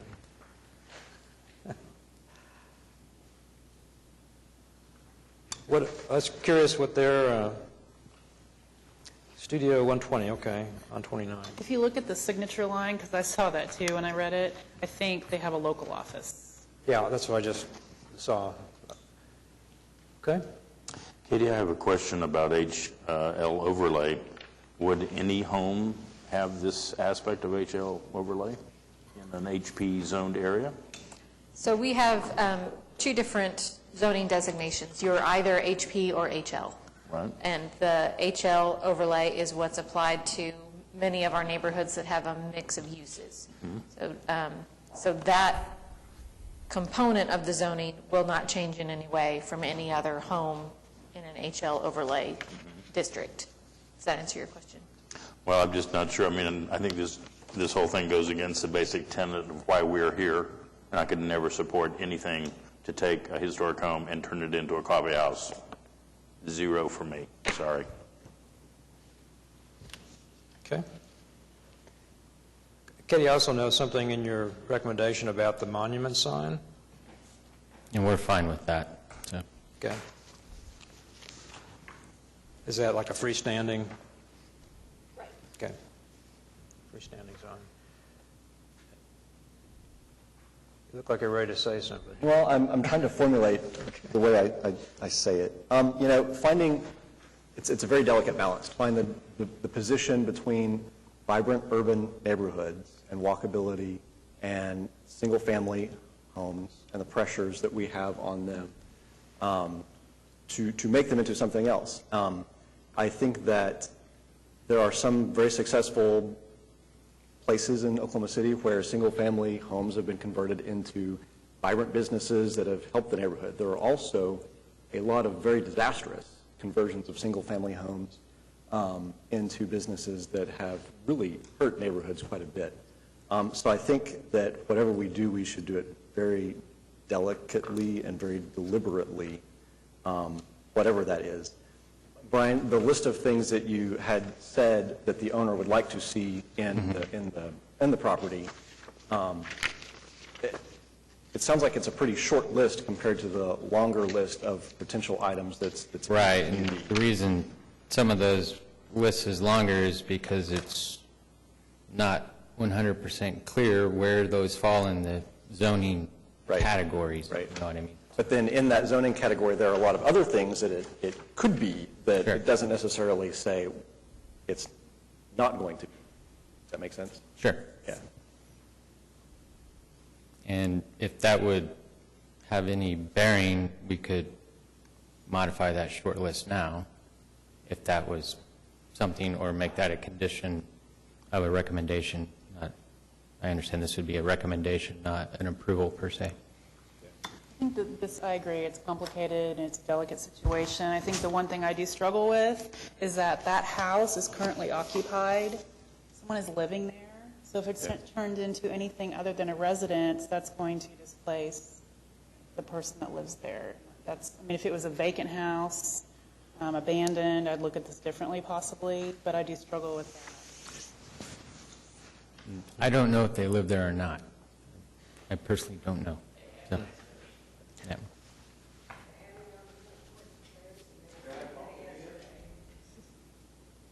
Yeah, if you have something additional to add, sure. Remember, we're discussing the impact on the neighborhood. I talked to Thomas and Philip, who live in the house. I didn't ask them to sign a letter because... Oh, you did? Pardon me? You did? You did? You say you did not. Okay, thank you. I did not ask them to because I didn't want to cause any problems between them and Mr. Kahn. But they want to live there.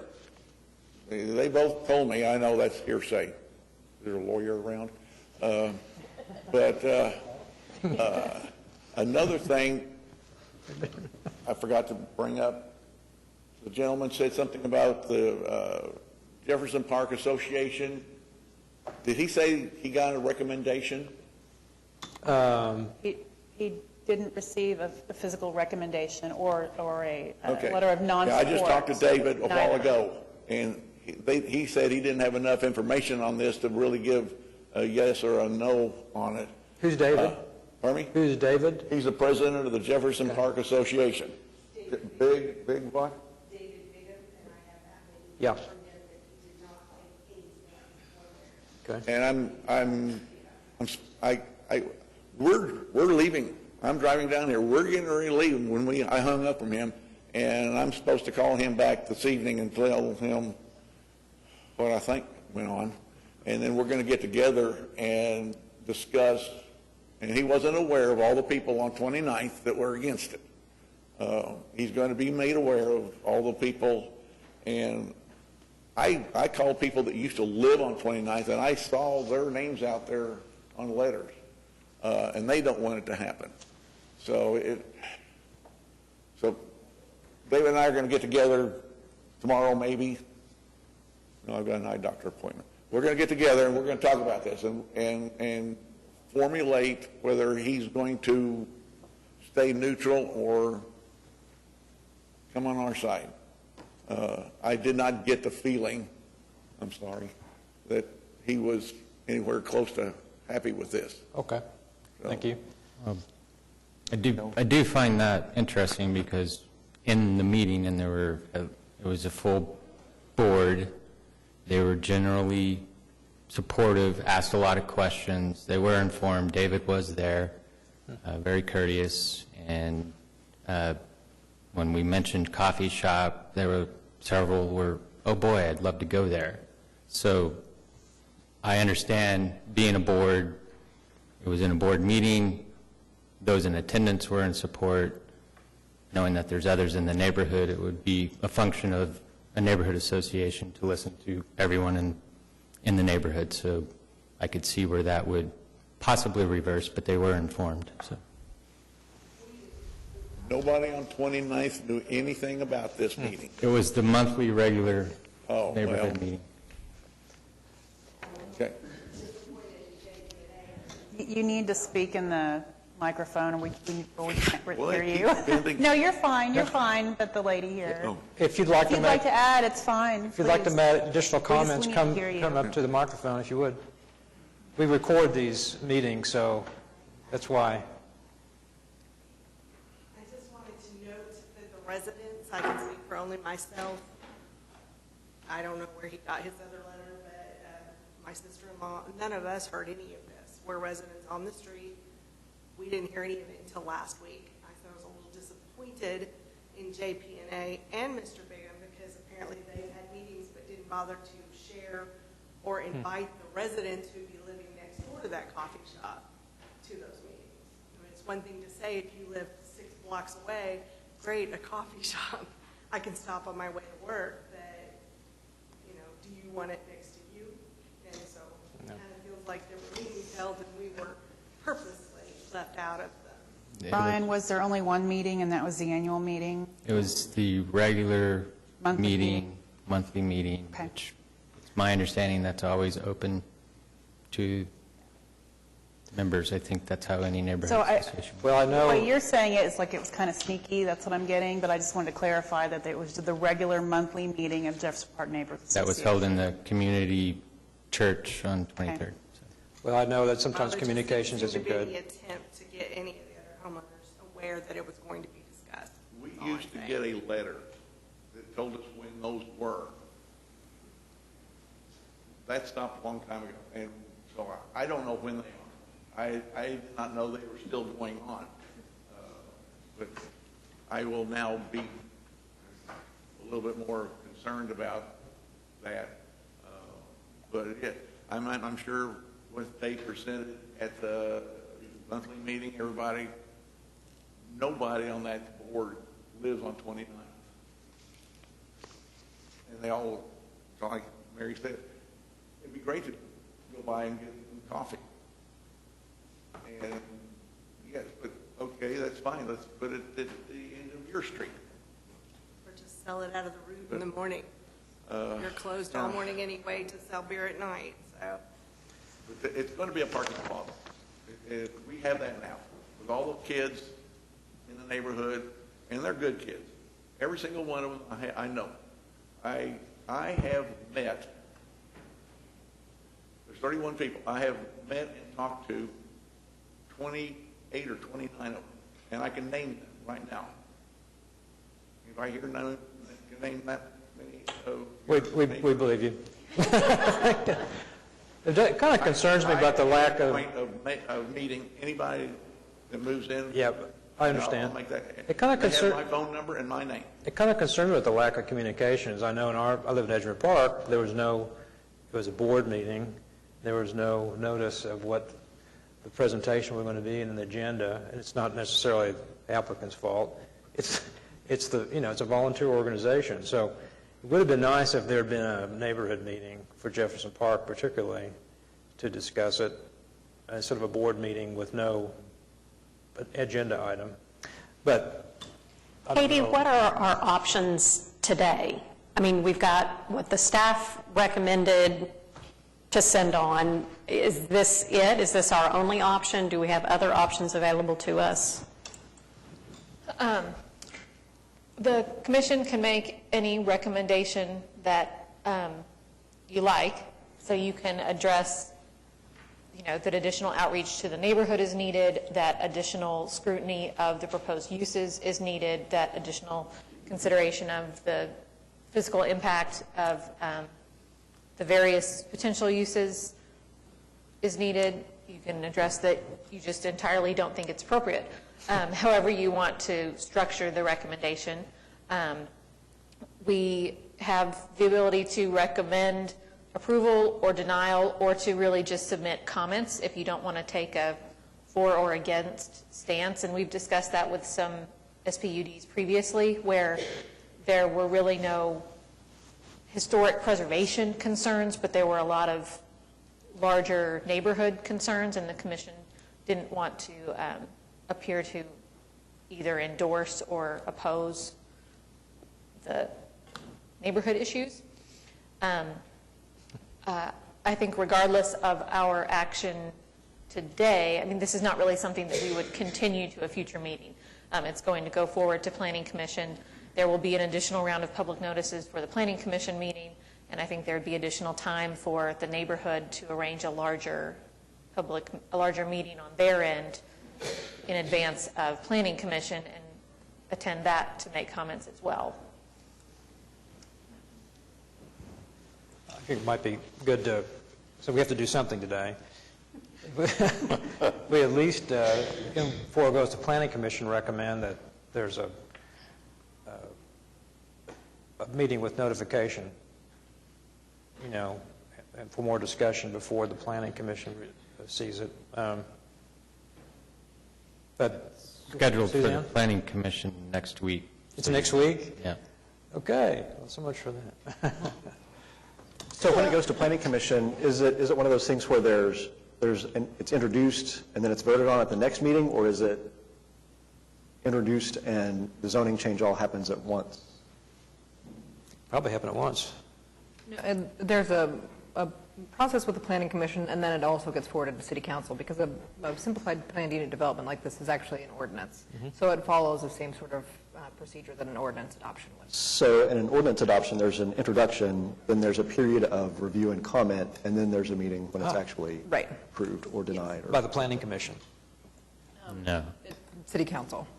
Okay. So Planning Commission typically, I've done several SPUDs in the past. It's typically approved or denied or continued, much like yours, and then based on that, after a decision is reached, which may move on to the next one via continuance or something, then it's 6 weeks typically till City Council. Okay, so I didn't understand all that, but next week, Planning Commission will make a decision. Right? Right. Well, Yeah. next week, Planning Commission will hear it for the first time. They potentially could Could. recommend approval, or they could recommend denial and send it on to City Council. Right. Or they do sometimes ask for changes to be made and for it to return to them. Is that accurate? Okay. Or they could So they could do pass it. what we do with an application. They could recommend approval, they could recommend denial, or they could ask, they could. What you do guys are saying continuance. sounds like a two-step process, and it really isn't necessarily. Right. It potentially could be, but not All automatically. over with Right, next it week. could be multiple, multiple steps, but it does have to go to Planning Commission and then also to City Council before it would be adopted. So there'd be public Correct. hearings both Correct. before Planning Commission and before City Council. Correct. Suzanne? Well, I just want to make a few observations. This reminds me a lot of the Red Cup, which I absolutely love. And, but I'm very much aware that 6 parking spaces is not enough for a coffee shop in a house the size of the Red Cup. If you go to the Red Cup, there are cars everywhere trying to accommodate the Red Cup. Now, And that's in usually, that case, I'm sorry. and that's usually the neighborhood's concern, lots of times, is parking availability, and there's no parking on Walker, so it would have to be on 29. Yes, well, yes, or over in the other business district, too. which also appears to have a shortage of parking spaces at times. So parking is going to be an issue. There's just no doubt in my mind about that. If it's used as a coffee shop, my bigger concern would be, of course, once the zoning is changed, it could become something else. And as a person who lives in a historic district that is bounded by Classen, you know, we're continually dealing with possible encroachment from businesses being on Classen. Well, you know, the business next to it is such and such. And domino. always trying to encroach into the historic preservation area. So I'm pretty sensitive to that, and Mr. Kahn bought this property knowing it was residential zoned and in a historic preservation area. And I want to say something about Jefferson Park neighbors and those of you who are in that historic area. I remember when Jefferson Park first became a historic district, how hard they worked to get that designation and what a struggle it's actually been. I've actually been involved with a couple of sister projects with Jefferson Park, and the courage and the work that has gone on in Jefferson Park in the last 20 years, or 30 I guess it is now, maybe 20, no, just 20, it is to be supported, in my opinion. And having had a neighborhood issue come before the commission, asking the commission's support or non-support for a zoning change, et cetera, I can tell you that it is important to the neighborhood that the commission support you.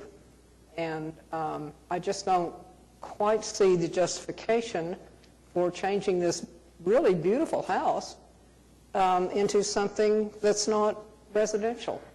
So I'm with George.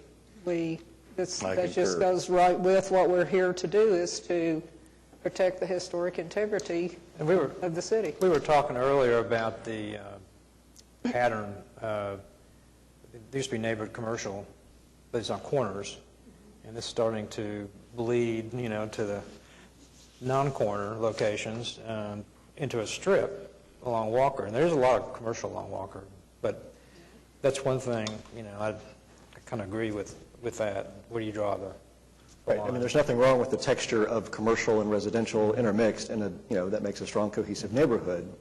And if it just turns completely, this project dominoes to commercial, the next one falls to commercial, and you end up all of a sudden, it's 23rd Street or May Avenue or something, and that's not the character of the district anymore.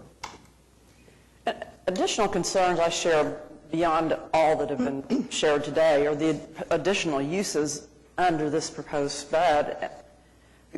The residents that are here to speak out have objected to a coffee shop and because of the parking issues. But what is a personal service? Is that a hair salon? Is it a massage studio? A consumer repair service? What is that? Computer repair? Okay, I bring my Mac in for repair. I mean, I think there are many issues in addition to those that have already been shared here today. Okay. Everyone looks mad. There's some other fringe issues that are happening in Heritage Hills right now, and I've been told, and I don't know, Kate, if you want to comment about this, that there's an active Airbnb in operation in Heritage Hills right now. And I've asked... There's one in Edgewood Park, too. In where? Edgewood Park. I've got a notice on it. There's a lot of them in our historic neighborhoods. So there's I'm not going to saying be, that's good or there needs bad, to be, but that's there are. already an infringement that bothers me. This is, to me, over the top. I'm sorry, Brian. I just think this is outrageous to even think about this. And I think we must be united as a historic preservation to preserve historic residences without a doubt. I don't think we'd want a coffee shop in Shepherd. Maybe we could have one at 26 and Penn. It's so close to the other thing. Well, that sounds almost like a motion, George. Everyone to have their say. Any more comments? Well, I guess I would just kind of add to that as I look at the way historic neighborhoods, as you say, there have always been these commercial blending into residential, but there's still a line between the commercial and the residential. There is a point in the neighborhood where the commercial stops and the residential begins. And as you guys have said, if we move that commercial into where the residential begins, we just keep making the residential smaller, and it creates this negative impact on that neighborhood, which should be primarily residential. Our neighborhoods are where people live, not just where they shop. And it's not that there's a real need for commercial. I mean, the Paseo is right there across the street. You could open a coffee shop or UPS drop-off there. So I guess I'm coming around to George's viewpoint. Do we have in the back of our minds what happened at the pump? I don't know. Is that in anybody's mind? What's that? The pump? Because we always have, when we do our class for realtors, we talk about that's one of the properties that we bring up. You know, we had never had any guidelines for a former Texaco station to be turned into a... It was commercial. Right, that was always a commercial property. I think what's more in my mind is the residential properties along 23rd Street as you come up to OCU, back up to Gatewood. You know, it was a house that it got turned into something else. Right. And maybe it was a coffee shop for a while, and it was successful, whatever. And then it changes into something else, changes to something else. Changes have to be made to the historic or old home to accommodate whatever new use. There's constant pressure to add more paving, to pave the front yard, to do these other things that all of a sudden you've taken a residential thing and turned it into something that is really not healthy for the neighborhood or the city. And not easy to change back. No. It's one thing when we've looked at duplexes that started out as single dwelling, turned to duplex, and then back to single dwelling. There's certain residential ebb and flow that can happen, but once you change something from residential to commercial, It doesn't go back. it doesn't go back. Can I ask you one question? If we, and I obviously don't have Mr. Khan here, but if we were not changing the house and it remained residential, are you okay also with the back remaining as is as well? Because that's what's ultimately happening. And that was why I pursued this, to help improve the situation. Say it again. So he would not be open to Well, he wouldn't be allowed to. parking? He'd have to do a lot split, right? Yes, and that's a far more complicated situation. But what's the proposal? I So- don't understand. I'm sorry, I'm not... I don't speaking for you. understand. I'm sorry, Brian. What are you saying, Brian? This is one lot. If the house, the existing house, remained a house, are you also okay with the rear yard remaining as is? Because as is, he's unable to improve the situation. Do you mean truly remaining as is, as in the way it looks in this photo, or you mean being improved for a parking lot? Either situation, I guess. I mean, I think as is, he's probably getting citations on a regular basis for I don't know. Illegal parking Yeah. on an unpaved surface. Is that the lot that was the deal with the twisted route for parking? Well, It does, I guess. Well, you see the curb, that's actually the easement. Yeah, So- okay. Okay, now I'm putting it all together. So people park there illegally. And it's been parked there long before he owned it, so it's always been that way. And that sidewalk there, was that in front of anything ever? We don't know that? Or there was another, That this looks is like all a one lot? pretty That was nice a- sidewalk. that was a city part of the going city. improvement. Yeah. Prior to his ownership, the previous owner, I'm not really sure who that was, took the fence down and let people park there during the paseo. And so when this house sold, they just left it like that. And it's just always looked like crap. That's why it's leveled like that. It's because whoever was living there before he bought the house, I don't remember when he bought the house, but they would clear it and charge people to park there during the Paseo Festival. That's why it looks the way it is now. Thank you. Well, is there somebody want to make, it sounds like we're leaning one direction here. Is there I was just going to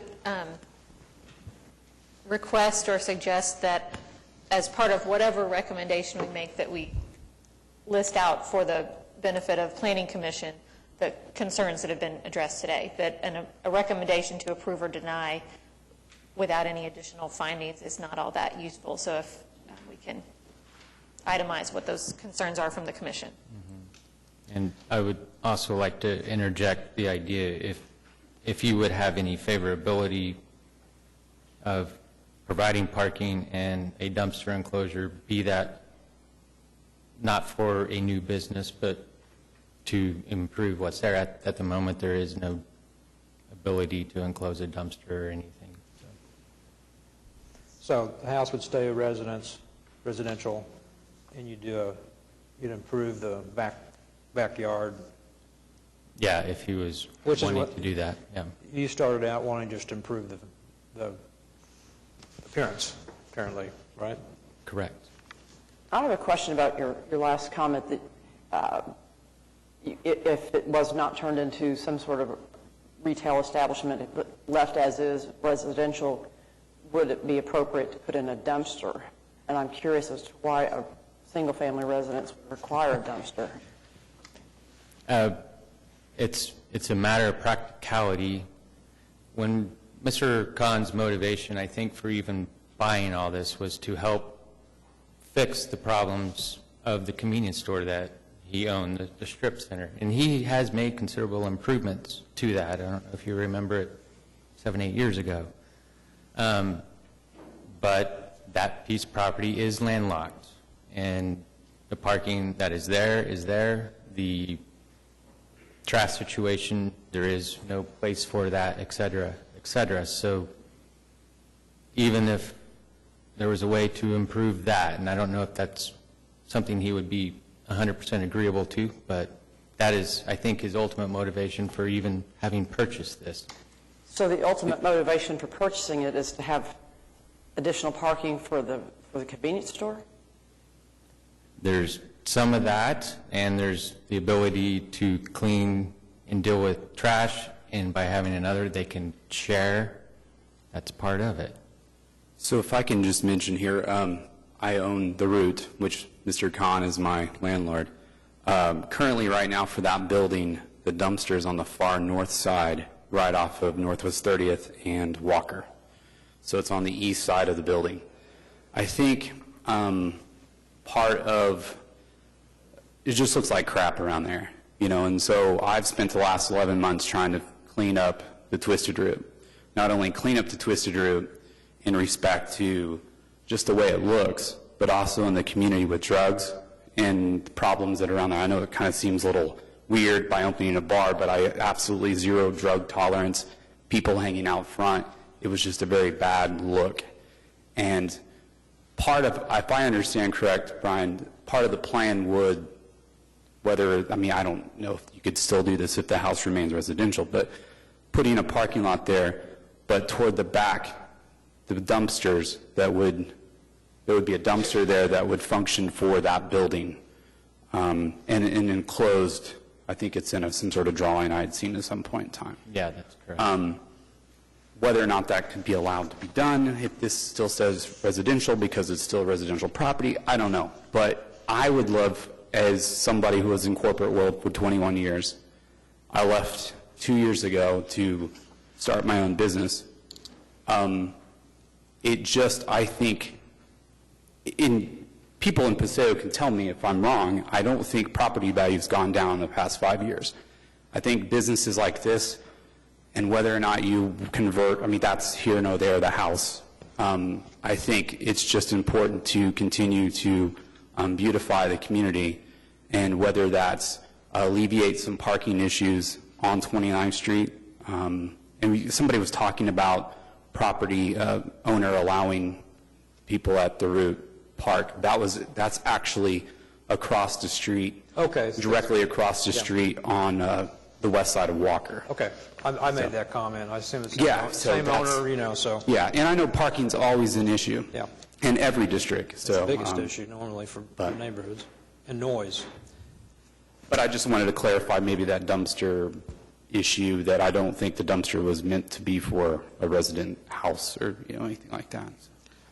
I have one question. This, just looking at your drawing, Brian, there's utility easement behind the convenience store building, the route. What is that crosshatch rectangle? That's the fence you see in the photo. What's in there? What is it? It's just a... I don't know. Okay.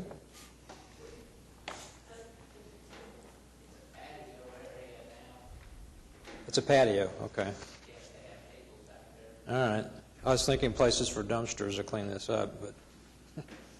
It took us forever to get rid of that dumpster that was in front of the route.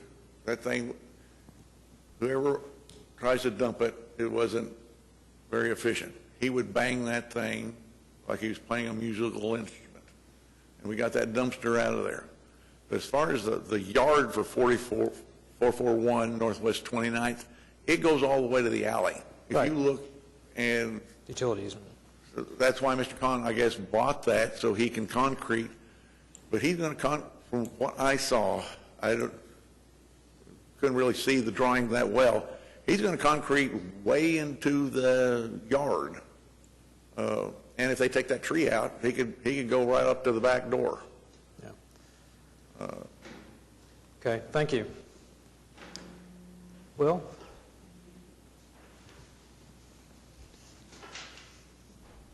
I don't really have a problem with the parking lot, I guess, for that part of it.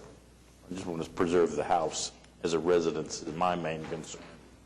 I think the parking lot might enhance the situation for 29th Street, possibly parking there, maybe. So you would maybe recommend that the SPUD be revised to eliminate everything except the residential, single-family residential use? Something like that.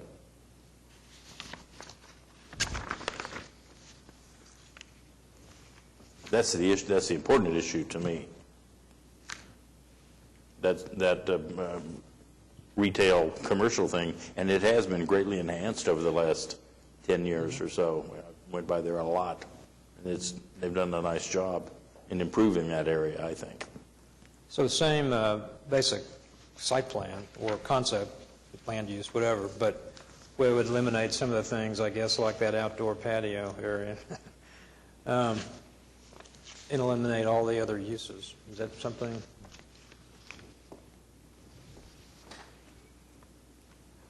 We've got to come to something here. Go ahead and make that motion. I don't know if I agree with that. I don't know if that really helps. To have a parking lot? Have a parking lot, yeah. I don't think that helps the district, really. It would clean up the lot would appear more tidy. Gee, it'd look There better than wouldn't it be does now, but... the dirt running off, but at the same time, if the rear yard was fenced in, that would do the same thing. Right. So I hear you, George, but I'm not sure either. We'd be changing the historic condition of that parcel. Well, Instead of moving that boundary between commercial and residential a full lot, you're just moving it a half a lot. Yeah. I agree with your comment. Some nice landscaping and fence, the most appropriate way to address that portion of the lot. And so alleviating parking, which is, as mentioned, which is always a concern, just let it lie. Well, for instance, parking on my street is a real problem. Do I want my neighbor's yard to be paved to alleviate street parking? No, I don't. Okay. What is the backyard of this place? I mean, isn't that the side yard of this home, what we're seeing there, right there? That's it.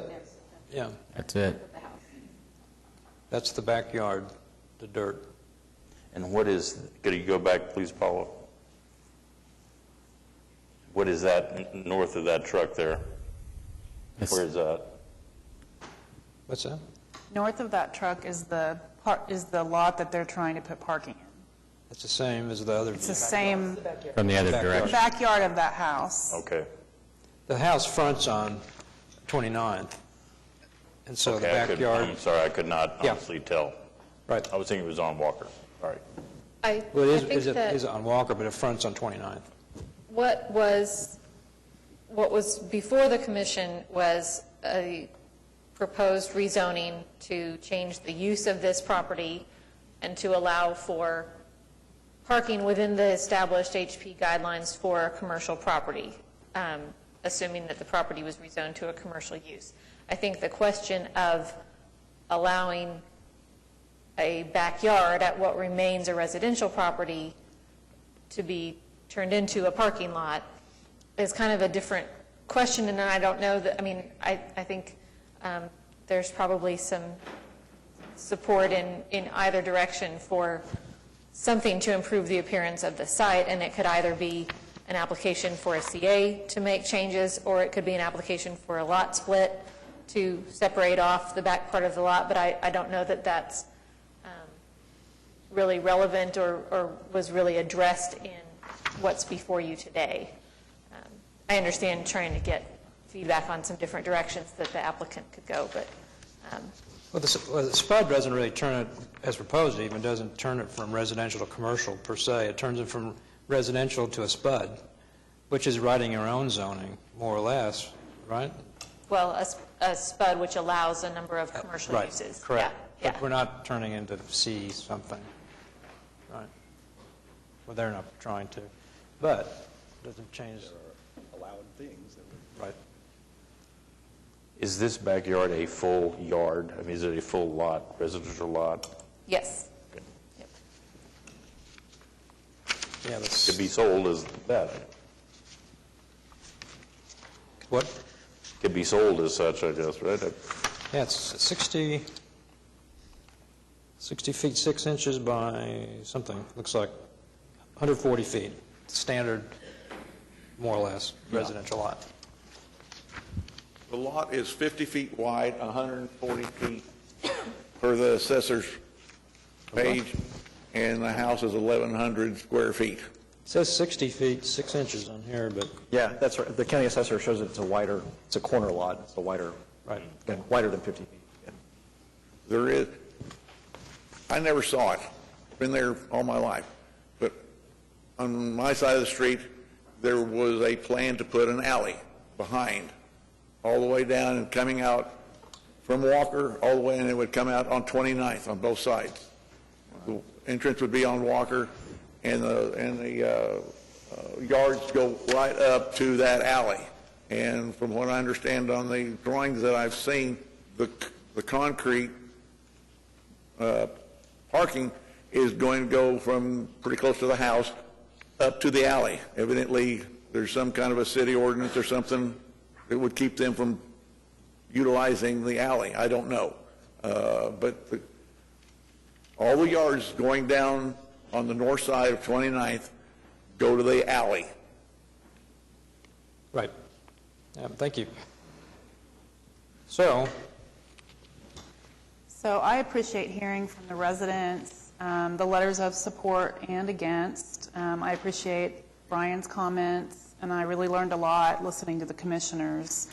And I'm inclined to recommend denial for a number of reasons, and I can do that now, include some comments if all the commissioners want to apparently do that. we need to list some issues. So a couple of comments. One, I said before that I'm concerned how the potential rezoning to a potential commercial use would remove this residential home from our housing inventory.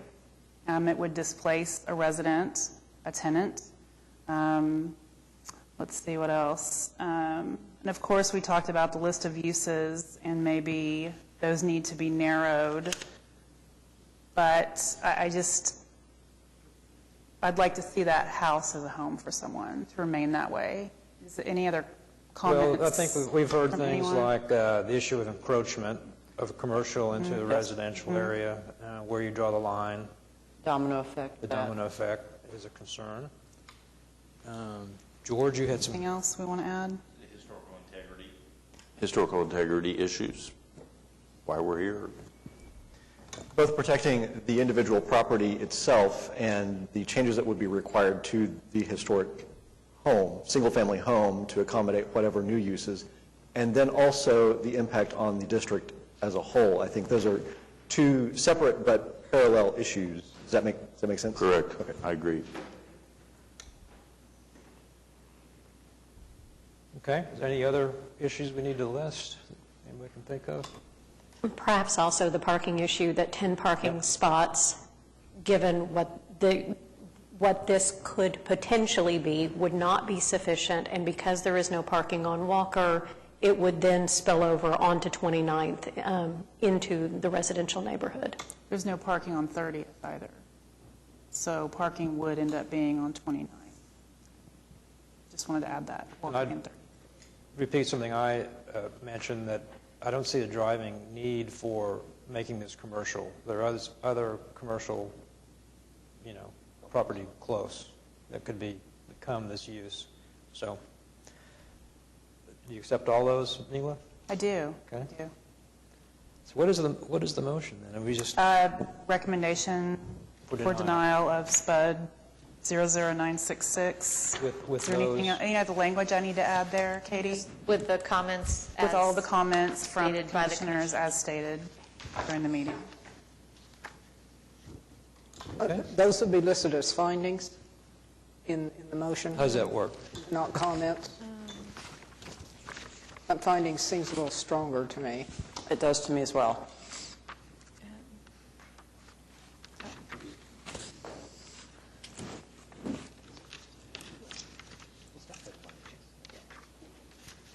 Either way, it's just a recommendation, it's not a binding decision. So if you want to state it strongly, that's fine, but either way, it's still just a I'd recommendation. like it stated as fine. Yeah, staff had them listed as, their comments listed as findings. So. I accept that. Okay, any more comments on that? Is there a second? Second. Okay. It's been moved by Neela Crank Clements and second by Ann Zakowitz. All in favor? Aye. Opposed? Okay. Sorry, Brian. My apologies. Okay. With that, I think we're at the end of, what happened to my agenda?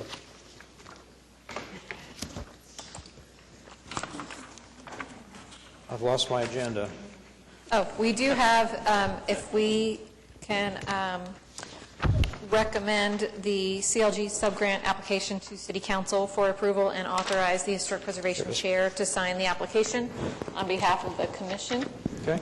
This is, we talked about this at our last workshop. It is in our annual application to the State Historic Preservation Office for funding to carry out various historic preservation activities. The main projects that we are proposing are to prepare a National Register nomination for Heritage Hills East, which is our only HP district that is not on the National Register, and to prepare an additional National Register nomination for a district officially to be determined, but most likely to be Capitol Hills Commercial District on Southwest 25th, with a survey, intensive level survey pending. Once we have confirmation and agreement from SHPO that it is in fact eligible, we would go forward with that. And then depending on cost for those and availability of any additional funding, we would do another hands-on wood window repair workshop, and also include some funding for travel and training, as we do every year. I love all of those. And thank you for putting together the application. And so we need a recommendation. Recommend approval? Motion to recommend, recommend the application to City Council and to authorize the chair to sign the application. What Katie said. So, is that okay? I second what she just said. Second. I second what Katie said. Moved by Neither Craig Clemens, second by Heather Clemmer. All in favor? Aye. Opposed? Okay, it's recommended and authorized and everything else. Communication reports. Okay, have administrative approvals, lots and lots and lots of them. A couple of withdrawals, things that just, the clock ran out for the most part. You will see Wilson Elementary on there. That is the application that was approved previously, and then they came back and revised it significantly, so they withdrew the old one just to kind of tidy up our record keeping for us. Okay. No other, I don't think any of our other bodies have anything to report. Ad hoc committee? Nothing at this time. I'm going to try to get a meeting scheduled. The committee hasn't met in a while, and I did meet with our public information office about doing a press release or some kind of media outreach tying into the preservation conference. All of our recent landmark designations will be getting awards at the conference, and so hoping to kind of piggyback off of that and say, wouldn't everyone else like to be a landmark? So we'll work on that and report back. Okay. Anything from the municipal councilor? Okay. The next regular scheduled meeting for the Historic Preservation Commission is May 3rd, 2017 at 2 p.m. right here. New applications for this meeting were received April 4th. New information on projects continued from today's meeting to the upcoming meeting must be submitted to staff by 4 p.m. Tuesday, April 11th. And number 2, the next regular scheduled workshop for the Historic Preservation Commission is Wednesday, June 14th, 2017 from 11:30 p.m. to 1:30 p.m. at 420 West Main, Suite 900. And then item 9, items from commissioners. I have a legal question. In 1966 or 1967, Charles Nesbitt changed the plat restrictions for HPI or Heritage Hills so there would be no rooming houses in Heritage Hills. That is what launched historic preservation at that point. How does the Airbnb fall into that category now? Do we have any opinion That's of that? no, and so you changed the plat? Is that? The plat restrictions, we were told, were changed. Okay. So that, and I had now 2 specific homes that were being used as rooming houses. Okay. And they were not, after that point, or businesses out of the homes were not allowed to operate, thus paving the way for historic preservation. And that's when the first commission came about in 1969. That's when all why we're here began. Off the top of my head, I can't say I know the answer That's all to right, that, but I that's just wanted to something put we'll that forward look because into. I think we should make some kind of stand about this Airbnb. Airbnb thing. I'm concerned. I did not know that Edgemere, I mean, there could pop up, this could really get out of hand, I I think. think there's others. I've looked at Airbnb, and there's one in Jefferson Park I saw, and this is a new one in Edgemere Park. I think it's pretty new. There wasn't one as of a year ago, so. They are truly everywhere. Yeah. in HP districts and other neighborhoods all over the city.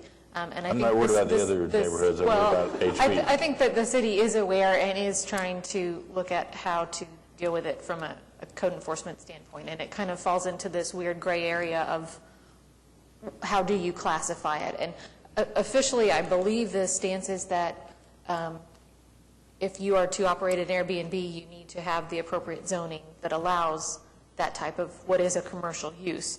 So And a license. and and have all of that appropriate kind of status. I think what I've read, it's a difference between short-term and long-term rental. Long-term rental, like a year or 2 years, is okay. People do it. Short-term is what we're talking about, and that's What about handicapped accessibility? I As think a there'd be public a lot use, of issues yeah. that would prevent someone Well, from... there are lots of life safety issues in general. How do you get out of this house? Aside, but yeah, right. You know, Yeah. from a Egress. code standpoint, there are different Yeah. rules for houses than there are for hotels, so.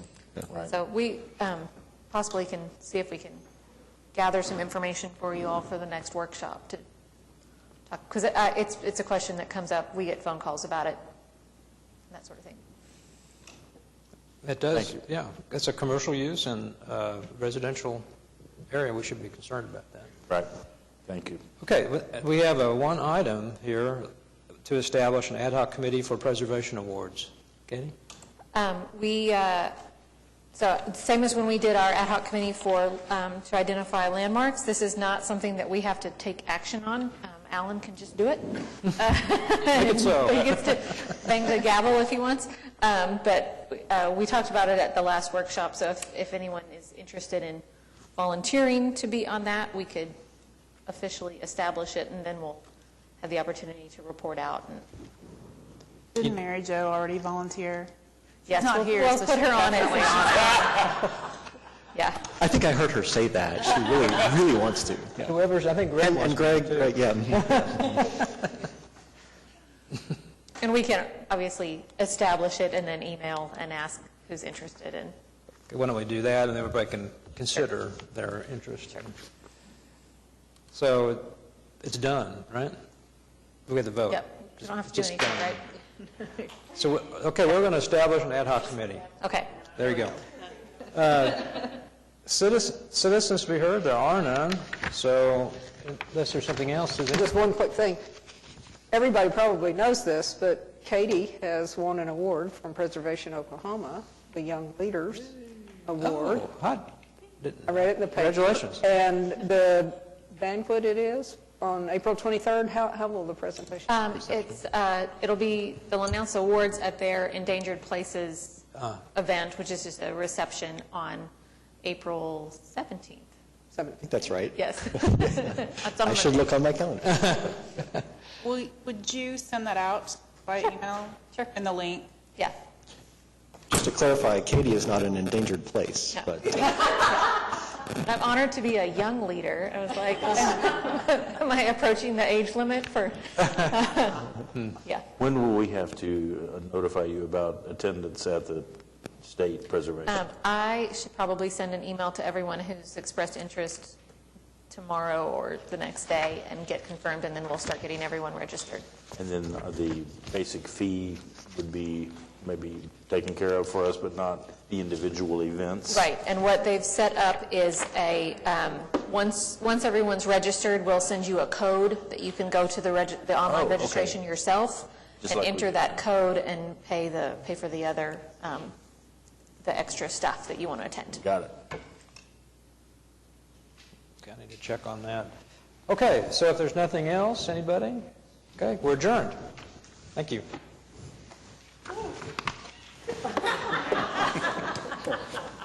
So, This is the house they found the two bodies in the backyard.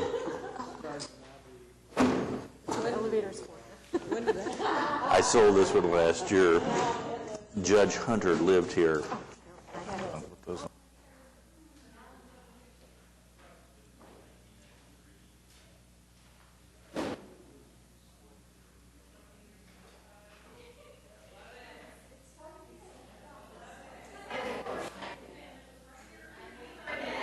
I knew it would.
Catherine.